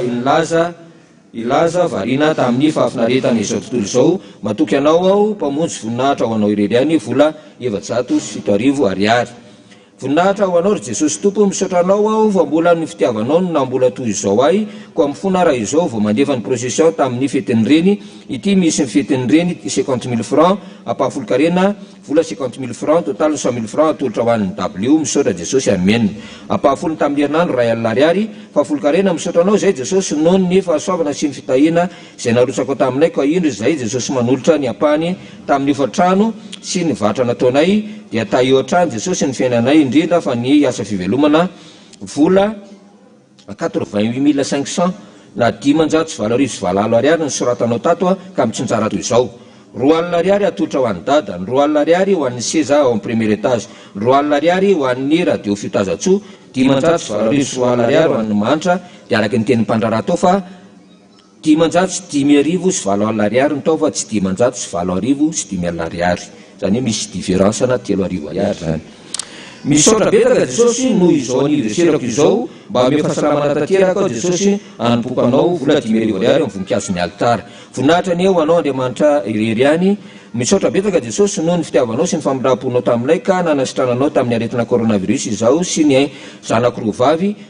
dia tanterahanao manakariva ny teninao ny zanako sy ny asan'ny tanako dia aoka didiko any dia mbola apetraka eo ampilatananao irery any ny tompo ny fiainanay manontolo arovy ny aretina izay tompo mba ho salama manakariva mba tahino ny fianaran'ny ankizy ny asa fivelomana dia mba omeo fahendrena ny zanako rehetra ny fikasana mba hanao trano dia iny misy vola kely ray sy tompo fa vokatriny foko rakitra confinement 2 arivo sy 3 alina ariary ny rakitra voady 2 alina ariary ny total 2 arivo sy 3 alina ariary ny 2 alina ariary ny dada RGC ary ny 2 arivo sy 1 alina ariary ny w ny fiangonana tsy misotra vola 2 alina ariary misaotra anao jesosy noho ny fitiavanao sy ny fitahinao anay misaotra betsaka jesosy fa nahazo asa vaovao avy aminao indray zay ta io mba iroborobo atrandy izany jesosy jereo ny zavikelitsika jereo jesosy fa ho salama tsara vola 3 600 000 francs ka ny tranodady RGC ny 2 millions de francs ary ny sonon katezat ny 1 million de francs ary amin'ny manitra ny 600 000 francs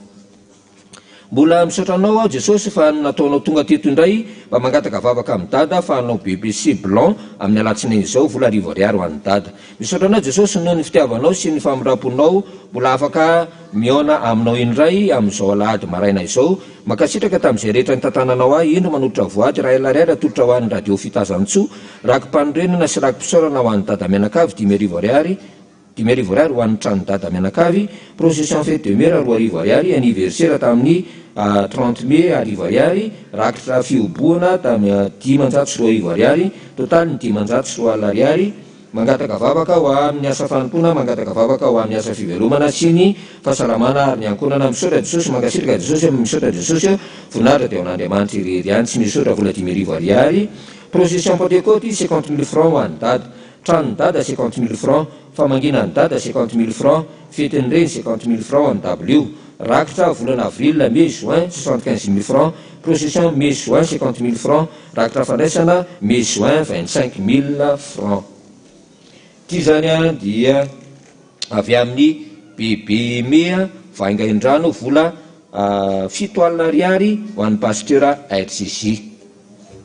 voninahitra ny ho anao andriamanitra ray makasitraka anao ny amin'ny fanasitranana nataonao taminay rakitra fiobona vola 2 alina ariary procession 10 arivo sy 1 alina ariary rakitra mpanorenana 9 alina ariary ny total 10 arivo sy 7 alina ariary fa ny fahasoavanao no natoy izao ahy misaotra jesosy noho ny fitiavanao anay tantananao ny fiainako ka tonga teto amin'ny tempolonao indray indro jesosy ny ampahafolony volana me atolotra ho anao anaovana ny asanao dia mangataka ny fitantananao manakariva tsy alamiko isan'andro vola 10 arivo sy 7 alina ariary ka ny 2 alina ariary ny dada RGC 2 alina ariary ny w premier étage ny 2 alina ariary ny 1 ariary ho an'ny radio fitazatsoa ary ny 10 arivo sy 1 alina ariary ho an'ny CFF manao vokatra an'io misaotra indrindra jesosy malala amen voninahitra ny eo an'andriamanitra misaotra anao jesosy noho ny fitahinao amin'izao fifoazam-panahy amin'ny FPVM izao misaotra tony tiana izay mijoro vavolombelona omaly fa tena tsara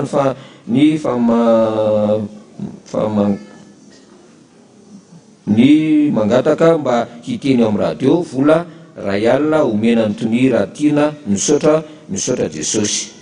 misaotra jesosy nahatratrarako ny aniversierako androany avaoziko eto ny fanomponanao omeo a ny hery sy ny fahasalamana mandritra ny fotoana omenao ahy ety anaovako ny asanao vola 10 Israel ariary ho an'ny dada RGG raky mpanorenana misaotra betsaka jesosy tamin'ny fitahina rehetra nomenao anay apetraka ampelantanana jesosy ny tokantranonay ny fiainam-panahinay ny asa fivelomanay ny vola 2 alina ariary ho an'ny tranony dada sy ny ankonany misaotra betsaka jesosy misaotra betsaka jesosy noho ny famiraponao dia tonga somatsara eto amin'ny tempolinao indray izay koa iny ny rakitra fiboana avy amiko vola 2 alina ariary rakitra fiboana ny 1 alina ariary fety de mer misaora ny Jehovah rehefa nahako azetra tantoko misaora ny naramasina vola 2 alina ariary ka 10 ariary ny W 10 ariary amin'ny manitra 10 ariary famangina ary 10 ariary ho an'ny tranony dada amen raky mpisaorana inona navaliko an Jehovah no misoa rehetra nataony tamiko nanolotra raky mpisaorana 10 ariary na 500,000 ariary ho an'ny CFF Choral FPVM mangataka vavaka ho an'ny aina momba ny stage sy ny asa mba andeha araky ny fitarian'ny fanahy masina mangataka niran'ny CFF inona no avaliko an Jehovah makasitraka jesosy anniversaire 9 juin sambatra ao jesosy nomenao ny 17 taona izao dia mangametraka ny fiainako empelantananao jesosy ary manakariva jesosy mba tsy hovon'ny aretina mandringana fa ianao no tompo sy mpamonjy ny fiainako misaotra jesosy vola 50,000 francs any tao tranony dada sy ny ankonany ianao no terako fanatitra mpisaorana amin'ny anaran'i Jehovah no antsoko anefa ny vadiko amin'ny Jehovah aho iny eo anatrany olona rehetra dia eo amin'ny kianjan'ny tranony Jehovah vola 50,000 francs tao tranony dada rakitra fiobona sy procession atolotra ho an'ny tao tranony dada 970 ariary ny fahasoavan'Andriamanitra natoy izao ahy mangataka fahanala CPE vola 1 alina ariary anatsarana ny radio fitazan-tsoa voninahitra ho an'Andriamanitra misaotra anao tompo famboa no arovanao tamin'ny loza izay nato ao misaotra tompo ity tompo misy zay voaniko nandritry ny confinement iny vola 10,000 ariary ka ny 540 ariary ho an'ny tao tranony dada mianakavy ny 540 ariary ho an'ny fiangonana misaotra jesosy mba mangataka vavaka ho an'ny zanako anao fanadinana rampitso miarabanao izay jesosy misaotra tamin'ny fiarovanao sy ny fitahinao maro izay narotsako taminay mba tahio jesosy ny vatra taonay sy ny fianaran-janakay ary mba omeo mpanofatrano izay amintsirabe raha kofy ny rahanao izay mba ho salama tsara misaotra betsaka jesosy malalo vola W 10,000 ariary manitra 10,000 ariary ny totany 1 alina ariary fa ny fahasoavan'Andriamanitra natoy izao anay jesosy misaotra anao noho ny famiraponao fa mbola izao izay mandalo ady mafy ara-bola ary mandalo tsy fahasalamana fa hainao jesosy niaro anay misaotra jesosy vola rakitra 110 ariary procession fety de mer 3 ariary 50 taona ny dada RGC 10 ariary totaliny 109 ariary mangataka vavaka amin'ny asa fivelomana sy ny fahasalamana misaotra jesosy amen raha mahandrinirina José mianakavy famangina ho an'ny dada sy ny zanany amanjafiny vola 10,000 ariary noho ny fitahinao sy ny ankonaniko ny fanasitrananao ny vadiko taio sy ampio afaka BBC 2021 6 seconde ny zanako vavy misaotra jesosy malalako misaotra raiko fanatym-pasaorana vola 1 alina ariary ho an'ny fiangonana misaotranao tompo noho ny soa nataonao tamiko isan'andro voninahitra anao irery ihany koa ity misy vola izay mitsinjara toy izao 1 ariary anaovana ny W tam-piangonana ary 1 ariary ho an'ny pasteur any ambanivohitra fahafolokarena sy raky mpisaorana misaora ny Jehovah rehefa nahako azetra tanatiko misaora ny naramasina misaora ny Jehovah rehefa nahako izay misy adinonao fitahiny rehetra na rary teo am-pandrina ny zanako sy ny zavikeliko coronavirus lavitra misy azy vavaka distance ny nataoko ary nandroka devoly nangala rano amin'ny zinga vavaka isika nanasitranana tamin'ny anaran'i Jesosy nandroka devoly a distance dia misaotra Jesosy fa nandro 3 andro amin'ny anaran'i Jesosy tafatsangana teo am-pandrina sitrana misaotra Jesosy mahery ny rahanao nanasitranana vola mitsinjara toy izao tranony dada 1 alina ariary rakitra tamin'ny fiobona 10,000 ariary procession 10,000 ariary W 10,000 ariary raky mpisaorana 4 ariary rakitra fandraisana 2 ariary raisy Jesosy fa vokatry ny fo anao soko malalo mangataka vavaka ho an'ny zavikeliko raha vavy Santala anala BBC sambatra BBC 10,000 ariary anaovana w sy izany procession fête de mer efatra arivo ariary filazana tiony mba mangataka ny contact ny commune be numéro 34 maty raha manana azafady ianao lenanatra le raha fararakitra teo zany satria tsy hita le toerana le misy ale mangina ho an'le caté commune le maty teo dia mba mangataka an'izay contact zay any eo amin'ny caté commune mba ahafahana manadateraka an'izay efa mangina izay toy zay hoe mpanompon'Andriamanitra zay nanolotra rakisoana sy rakiboata amintsika teto amin'ny rihana faefatra misy 20 na 18 rihana faharoa 9 na 16 tao amin'ny rihana voalohany 13 na 43 ary teto amin'ny rihana ambany rihana dia 14 na 44 totany 120 na 121 manambara mandrakarivo zany fitsoroana vavombela tao mpanompon'Andriamanitra atsika zay mankatabavaka Jesosy miteny mandrakarivo hoe vao mijery anao masoko dia nasoanao zay ho tanteraka aminao tokoa zany voninahitra ho an'Andriamanitra ireny ary mifiadana kosa ho amintsika tsirairay avy.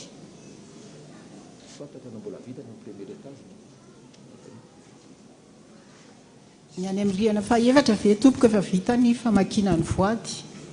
Raha mba vita dia mba ampiretina kely ny jiro rehefa vita. Sotra tompoko. Ampitoetra azy mandrakizay teny faneva ny 15 taona na ampitandrina any dada Randrianatoandro Jean Joseph. Amin'ny herinandroany tahaka izao isika ato anatin'ny sahany FPVM rehetra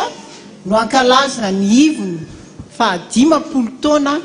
na ampitandrina an'izany mpanompon'Andriamanitra izany. Teny faneva izay nataony mpanjaka vavy ny Seba ho an'ny Solomona na enony raha nandeha izy na eno izany fahendrena nanana ny Solomona zany ny tantarain'ny olona lazain'ny olona dia niainga mihitsy ny mpanjaka vavy andeha hijery hoe manahoana tokoa moa zany fahendrena lazain'ny olona zany. Raha fitiantsika io amin'ny tantara faharoa toko 7 io rehefa nandeha izy dia nahita ary rehefa nataony ny fanontaniana tamin'ny Solomona jereny ny zavatra rehetra manodidina azy izay fitinika ny fanetrantsika mba mamaky an'io ao anatin'izao ivo mifankalazana zao dia niteny izy hoe tsy atsasaky ny zavatra eny kokory na ny fahendrena anananao izay nolazaina no hitako hoy ny mpanjaka vavy ny Seba. Taka izany ry zanaka dada rehetra manera-tany ato anatin'ny sahany FPVM lay fahendrena ananan'ilay ray aman-drenitsika ka nahatonga ny teny faneva hoe ampitoetra azy ho mandrakizay tsy dada no toetra ety mandrakizay satria fanontaniana tonga ty amin'ny komity zany fa le fahendreny itsika zanany izay nampitany ny fampianarana itsika zanany izay nampitany ny finoany itsika zanany izay nitahina tamin'ny alalan'iny ray aman-dreny iny isika kosa no andeha hitombo hitatra ka hitoetra mandrakizay ane zany anarany zany ray aman-dreny zany dia mitandrina Randrianatoandro Jean Joseph izany. Ny hira fanefa moa dia mahafantatsika mandrakariva fa ny fararano fipotazana rehefa niaritra ny fitsapana izy nandalo fitsapana be da be misy ny andininy fahatelo hoe lalam-baovao zay migodana kosa nandeha ho diavina manomboka izao andaontsika mba samy anao niezaka hitrotro ambavaka ka ny andro sisa iaina ny dada zay angatantsika mbola ho tombon'andro lava be dia mba lalam-baovao zay migodana tokoa no andehanany ao anatin'izany. Amin'ny herinandroany manomboka amin'ny 7 ora amin'ny 7 ora sasany no ivo ny fankalazana ny 15 taona na ampitandrina ny dada menakavy zay iainga avy eto amin'ny foibe FPVM ny fotoam-mpivavahana rehetra efa nisy ny fandaminana ny communication rehetra zay isorana etona ny biro foibe tao anatin'ny fiarahana miasa amin'ny fanaparitahana n'izany manerana ny fitandremana rehetra eto a Madagasikara ary hatrany ampitan-dranomasina. Notendrena ihany io fotoana io fa samy manana ny fandaminany kositsika indrindra fa ho any ampitan-dranomasina satria raha ohatra hoe ny any Kanada raha amin'ny 7 ora dia mbola amin'ny 2 maraina any zany dia nareo no mandamina ny fotoana mamety anaovana an'izany. Fa ny zavatra kosa iraisany rehetrarehetra na amin'ny firy ianao anao fotoam-pivavahana dia raha azo atao a dia le fitaovam-pivavahana izay iaingy eto amin'ny foibe a no entina ho tanterahana amin'ny fotoana rehetra amin'io faharoapolo ny volana jona io. Ao anatin'io fitaovam-pivavahana io a no hitrotrotsika mbavaka anyray aman-drenitsika ao anatin'izany 15 taona nampitandrina izany. Averiko foana etona hoe manontanio angeny eo akaikinao eo na manontany teny ianao hoe 5 taona azy zao dia samy mamaly dia jereo ny eo akaikinao ohatrohatran'iza le olona 15 taona ataovy eo an-tsainao zany hoe voateraka io olona io a nefa nanomboka mpitandry ny dada. Ny olona 15 taona amin'izao zany a efa lazain'ny tanora hoe efa raha vehivavy izy dia antitrantitra mba tsy teneny efa raneno izy, efa manan-javy kely, efa fotsy volo, nefa tadidio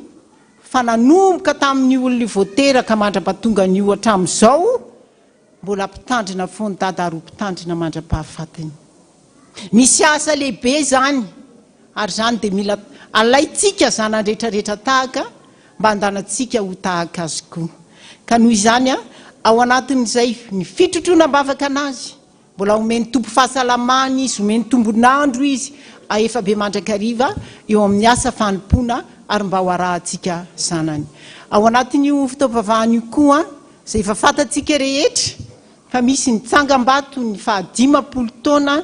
na mpitandrina anazy a dia ny trano etsy Analamahitsy na Ansana izany. Ka ao anatin'io a no isy ny ezaka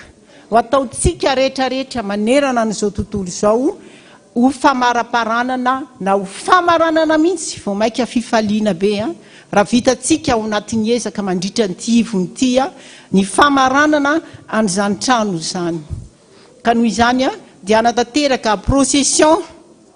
itsika rehetra manerana n'izao tontolo izao amin'io alahady ny ivony fankalazana io. Raha ohatra tsika ka manana fotoana elo misy miditra mibetsaka dia ny procession rehetra tanterahantsika dia atolotsika ho amin'ny ezaka fatana an'izany trano ny aman-dreny izy zany.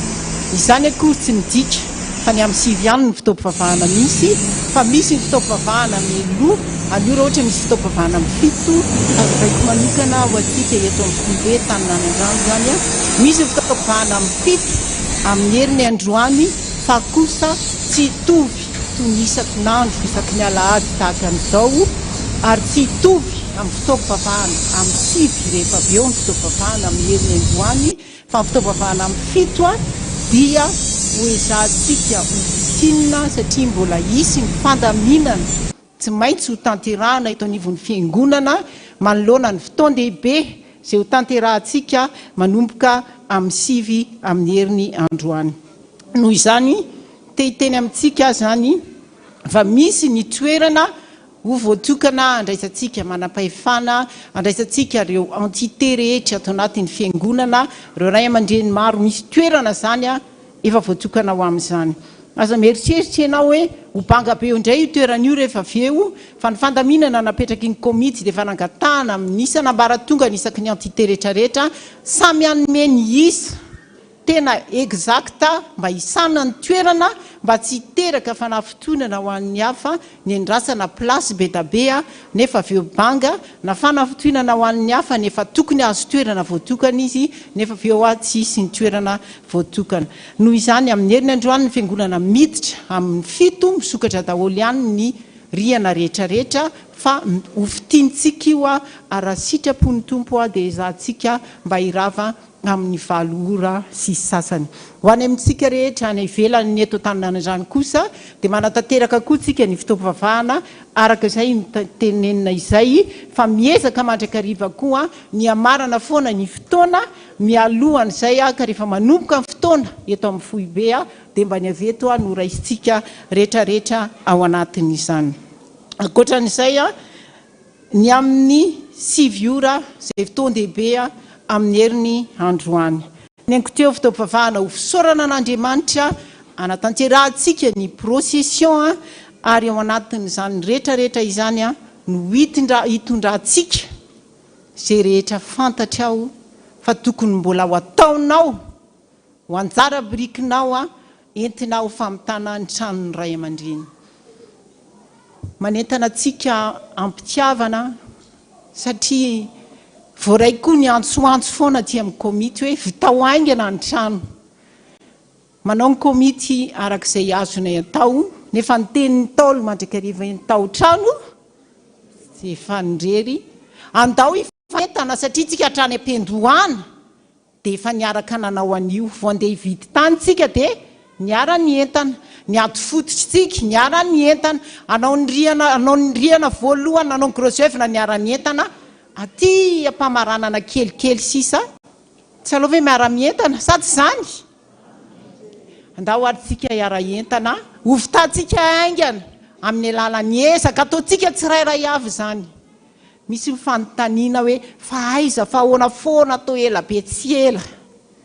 raha nanaovantsika FPVM rehetra an'io tranony mpanompon'Andriamanitra io. Raha mijery ny habeantsika, raha mijery ny zavatra misy ao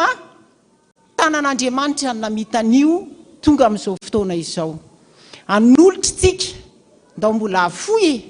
fa ny tenin'Andriamanitra ne tsy miove fa misy mahafoy nefa misy mahafoy izy nefa maninona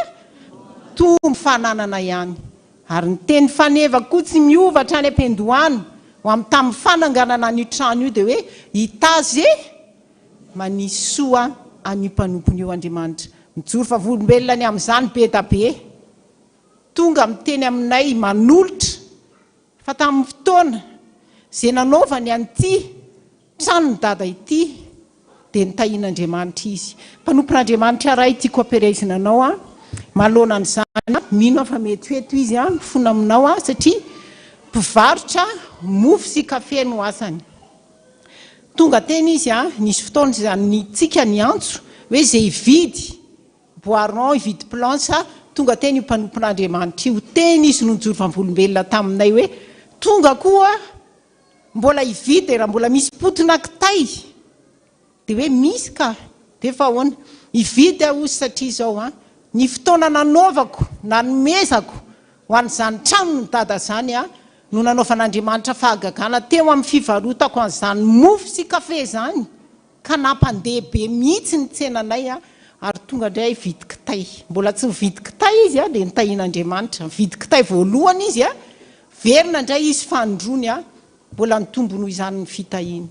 Tanteraka tamin'ny tenin'Andriamanitra fa fitahiana ho an'izay manisy soa an'iny mpanompony iny. Ao anatin'io fotoana faharoa io koa no ahitantsika ny firan'ny firaisan'ny sampana eto amin'ny Foibe Taninanandrano zany hoe ny F7 zany no iaraka anatanteraka ny hira ao anatin'ny fotoam-pivavahana ao amin'io araka izay entsika teo amin'ny filazana ny raharaha ny fiangonana teo. Hitantsika eo daholo ny solotena ny sampana velona rehetrarehetra ato anatin'ny Foibe FPVM izany. Ankoatran'izay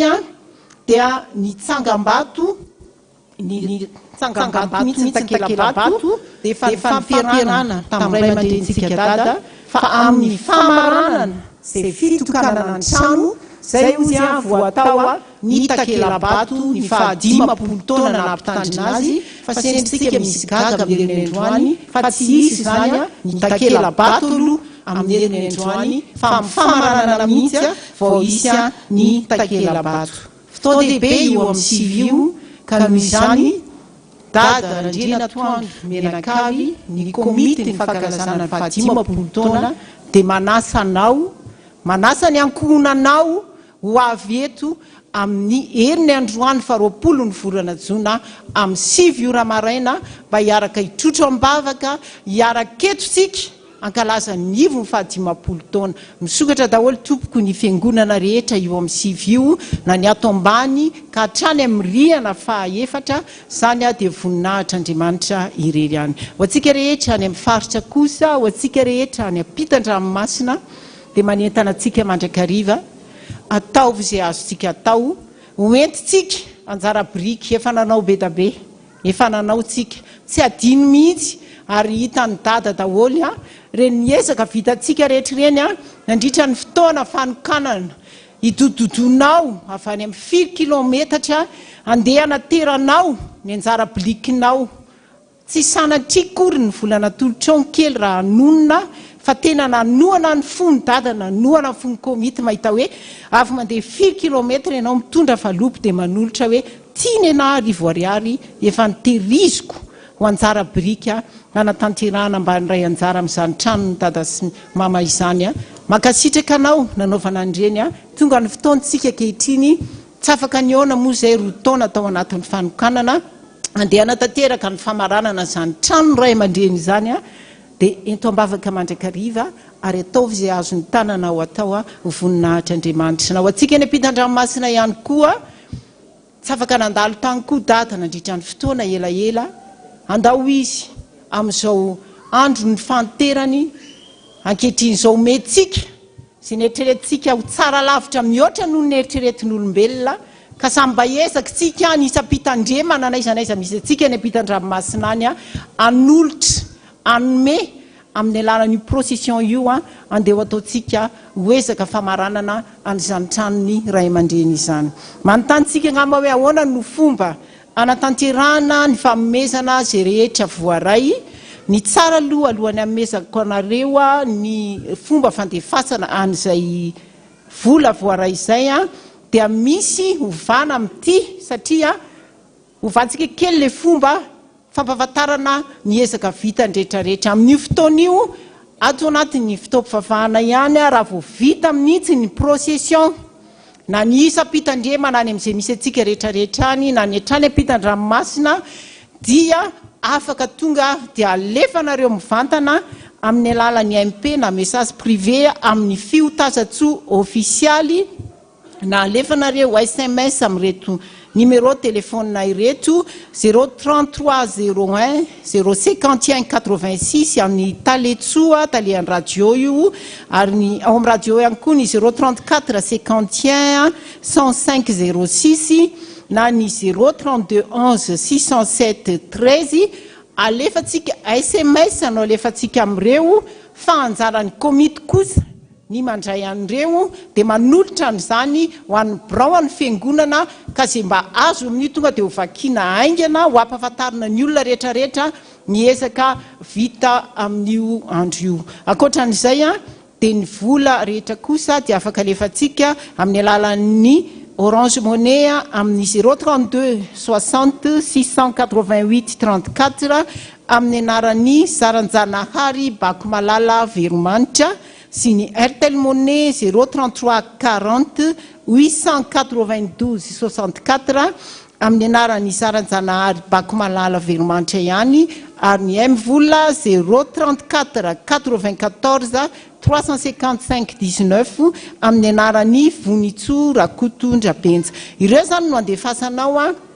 ny vola vitan'ny isam-pitandremana rehefa lasa ny vola lefanao na amin'ny Orange Money na Airtel Money na M-vola dia mangataka mpanajana tompoko ho arahanao SMS ihany iny ka hitenenanao ohatra hoe ny fitandremana FPVM Matanina Nandrano dia nandefa vola zao satria amin'io fotoan'io mety betsaka ny message sy ny vola voaray ao ka atao zay mba anomana ny komity ny reçu iverina any aminao tahaka ny efa fanao ihany dia zay olona ho alefanareo maka ny reçu no mandray ny reçu aty amin'ny komity mba mangataka indrindra tompoko azadiny mihitsy ny mandefa an'izay SMS izay ankoatran'izay ny ariva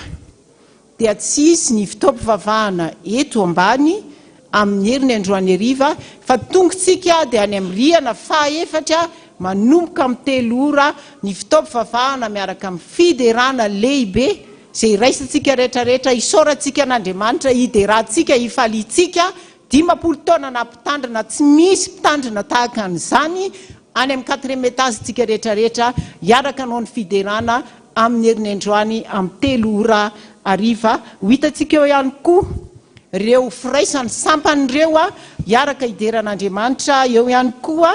reo chorale zay pira tao amin'ny amafy taloha tao andravoango fivavahana niaraka tamin'ny data mbola izy koa afa ho hitantsika eo ho ampahafantarina antsika amin'ny spot ao amin'ny radio ihany izany rehetra izany. Amin'ny herin'ny androany io no ivoaka ny DVD fa 50 taona nampitandrina ny dada. Misy famtinana zany ao an'izay 50 taona nampitandrina anazy zay dia ivoaka amin'ny herin'ny androany io DVD io sy ny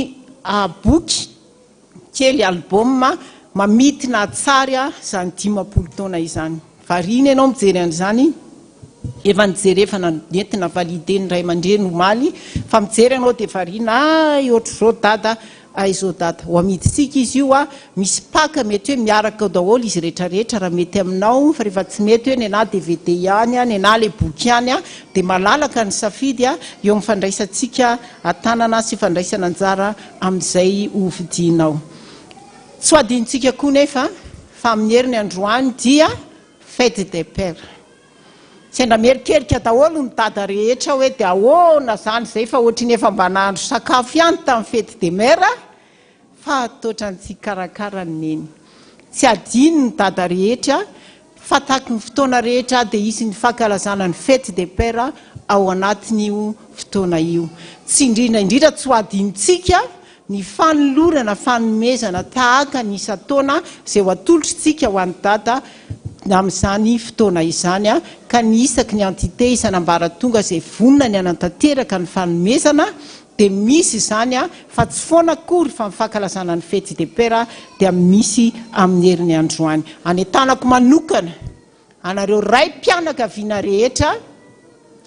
maninona raha ndeha mifanohana manokana amin'izany ray mpianakaviana izany dia dada randrena atoandro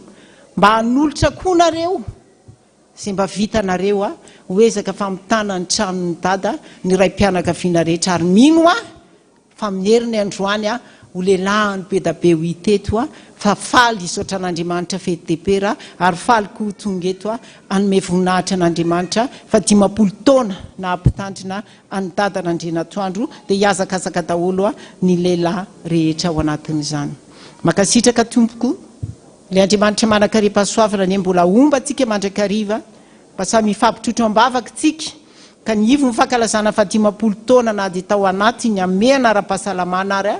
dia hitoetra mandrakariva ho apotsika tsirairay avy fa tsy handalo fotsiny izany fotoana izany fa andro manandaza andro lehibe. Hono voafidin'Andriamanitra ianao raha toa ka nisany no voafidy amin'ny herin'ny androany amin'ny sivy mba hanatrika na anaraka n'izany fotoana izany na amin'ny fomba ahoana na amin'ny alalan'ny FB na inona mety fomba narahanao anazy efa voafidy ianao aza lozana miodina ny fifidianana anao ary indrindra olom-boafidy ianao raha andiana tanteraka ny famaranana ny tranony ray aman-dreny fa tsy ny olona rehetra akory no akasitrahana fa misy ny voafidin'Andriamanitra. Mahireza tompoko voninahitra ny edy ho an'Andriamanitra irery ihany.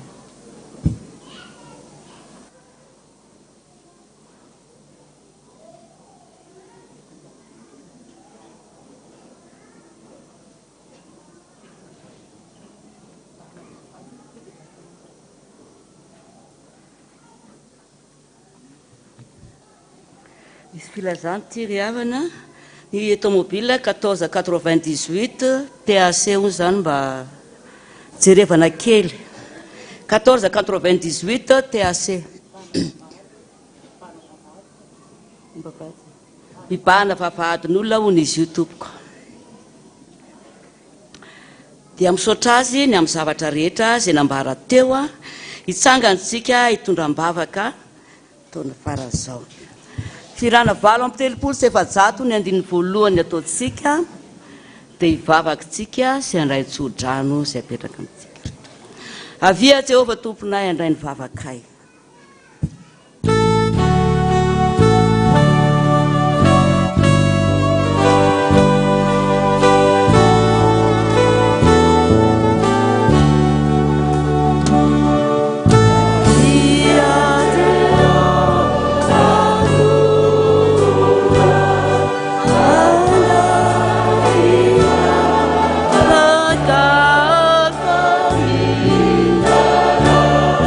God.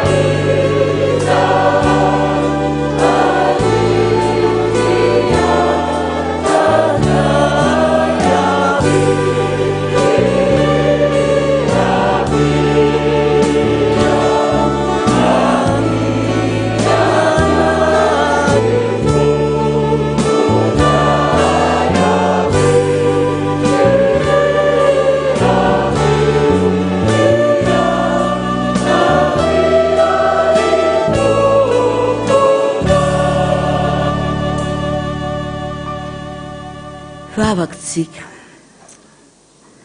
Saotra Jesosy ny amin'izao sy fotoana izao indray izay mbola azony miantso ny anaranao masina amin'izao izao. Miantso anao izay Tompo Andriamanitray mba eno ny fivavakay dia mba hamarino aminay Tompo izay mba tonom-bavaka rehetra nasandratray teto amin'ity toerana masina ity satria Andriamanitra mpiaino vavaka ianao. Reo ny olona marobe Jesosy izay nanefa ny voadiny teo anatrehanao nanolotra izany tamin'ny mpitiavana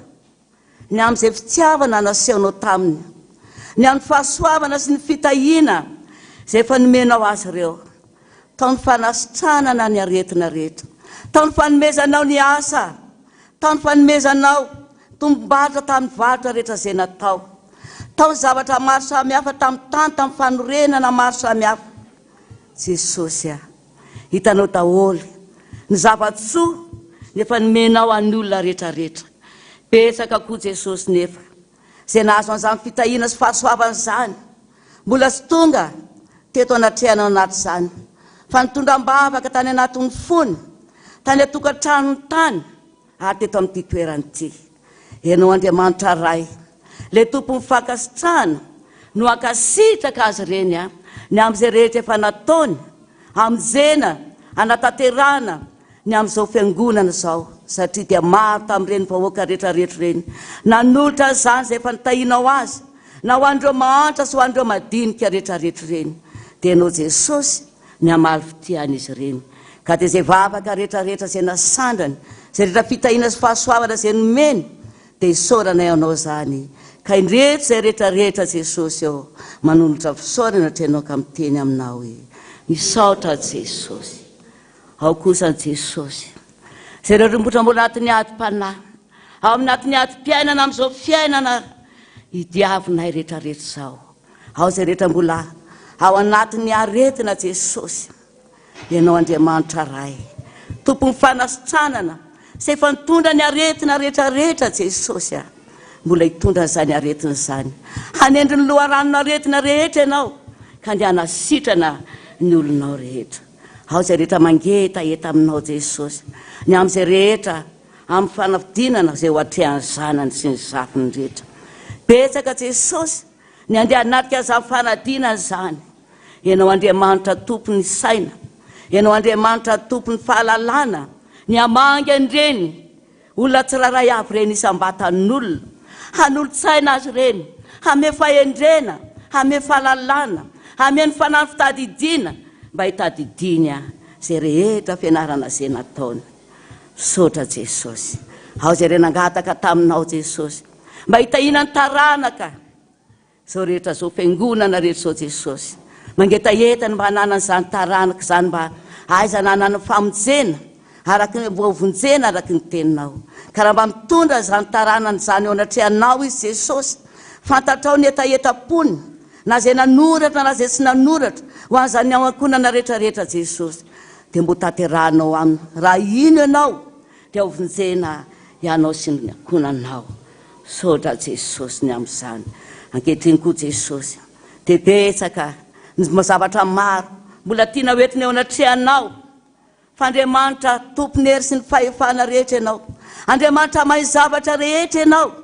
mbola irinay sangatanay anatanteraka izany rehetra izany araky ny teninao. Ninona fanirinay ninona etaetaponay izay rehetra mijoro amin'izao sy fotoana izao dia ianao Jesosy no hamaly vavaka anay satria mahay zavatra rehetra ianao. Andriamanitra tompony hery sy ny fahefana ianao araky ny teninao fa na dia mbola tsy mangataka akory ary ianareo izay ianao dia efa fantatry ny ray nareo sy any an-danitra izay tokony ho anareo dia mba taterao aminay daholo ara Jesosy izay mba fanirinay sy etaetaponay tsiraray avy. Tondram-bavaka eto anatrehanao manokana izay Jesosy ho an'ny ray aman-dreninay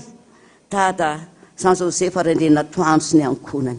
Ianao Jesosy no mahita azy any amin'ny toerana izay misy azy amin'izao raha sy fotoana izao mangataka amin'ny famindraponao mandrakarivo izay Jesosy satria ino ny rakao ety aminay ety koa Jesosy hiteny aminay ary aminay isanandro isanandro Jesosy ny afatra izay efa ny tianao hitondrana anay sy tianao tantanana anay ato amin'ity sany FPVM ity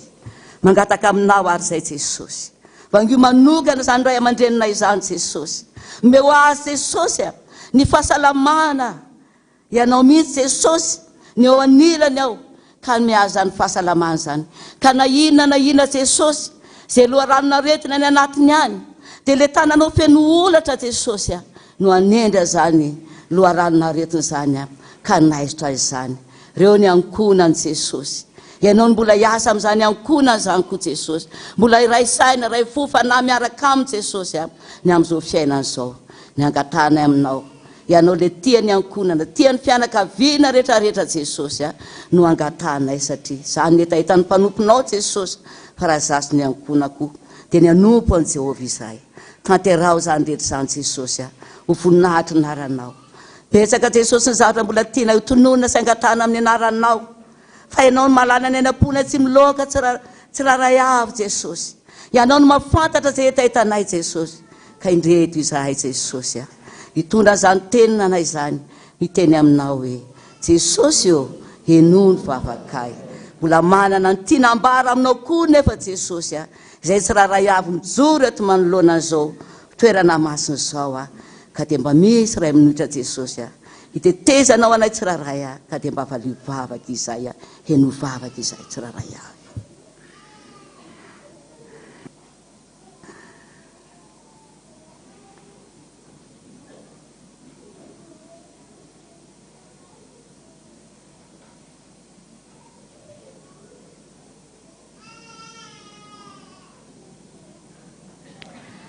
Saotra Jesosy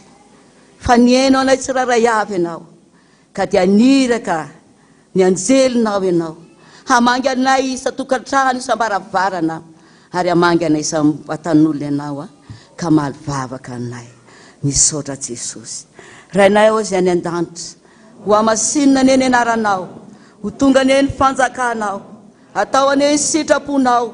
ity atantahaka ny eny an-danitra. Omeo anay ny izay anina sahaza ao anay ary mamela ny elokay tahaka ny namelanay izay meloko taminay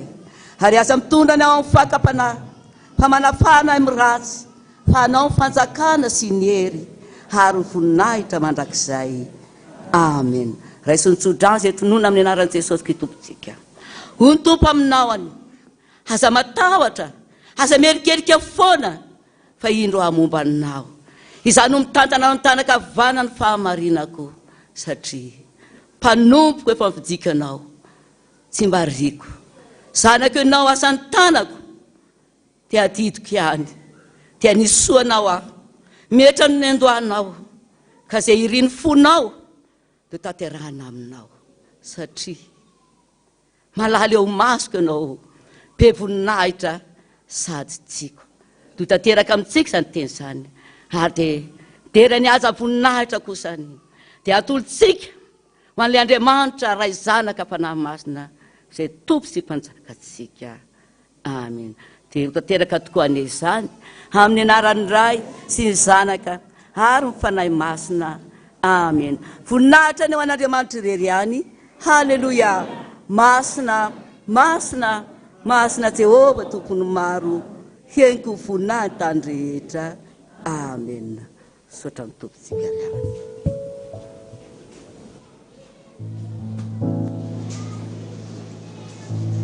Yeah.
Anjanara matiwapu haitani tuputuku ifanati tafamini tesosi lai pataka isinuite nalau Okilane na wifakati achani olivelu netotoni kuresabi ufatiani Anu valani tayana fasam Anjanara matiwapu haitani tuputuku ifanati tafamini tesosi lai pataka isinuite nalau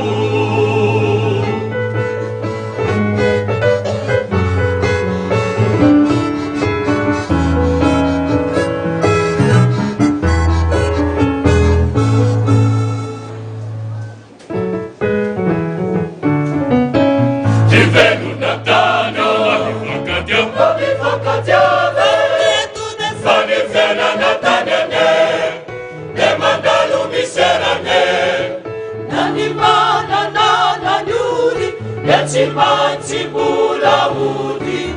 Iyerina yame Ikena natali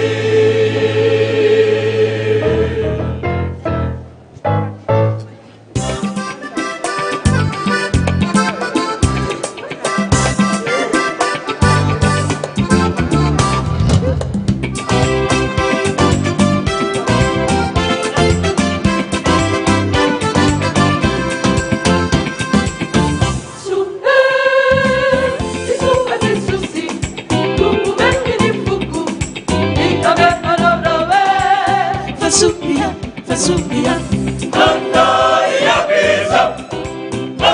Pano fiti sana supa bibitia Sahari na luta Sahari ulu panuta Efanu kundenara Hallelujah, hallelujah Kumena te alaka Kumana potesi pamuzi na kiza tutunisa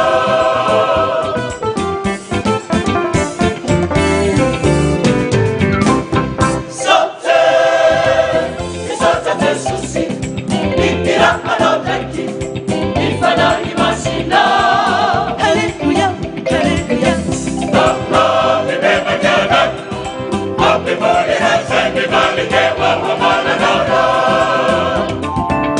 Nirayana Tetlawana Sihiniga Naurakavakuzaha Name Anauma Replikasu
name anauma Amerikasu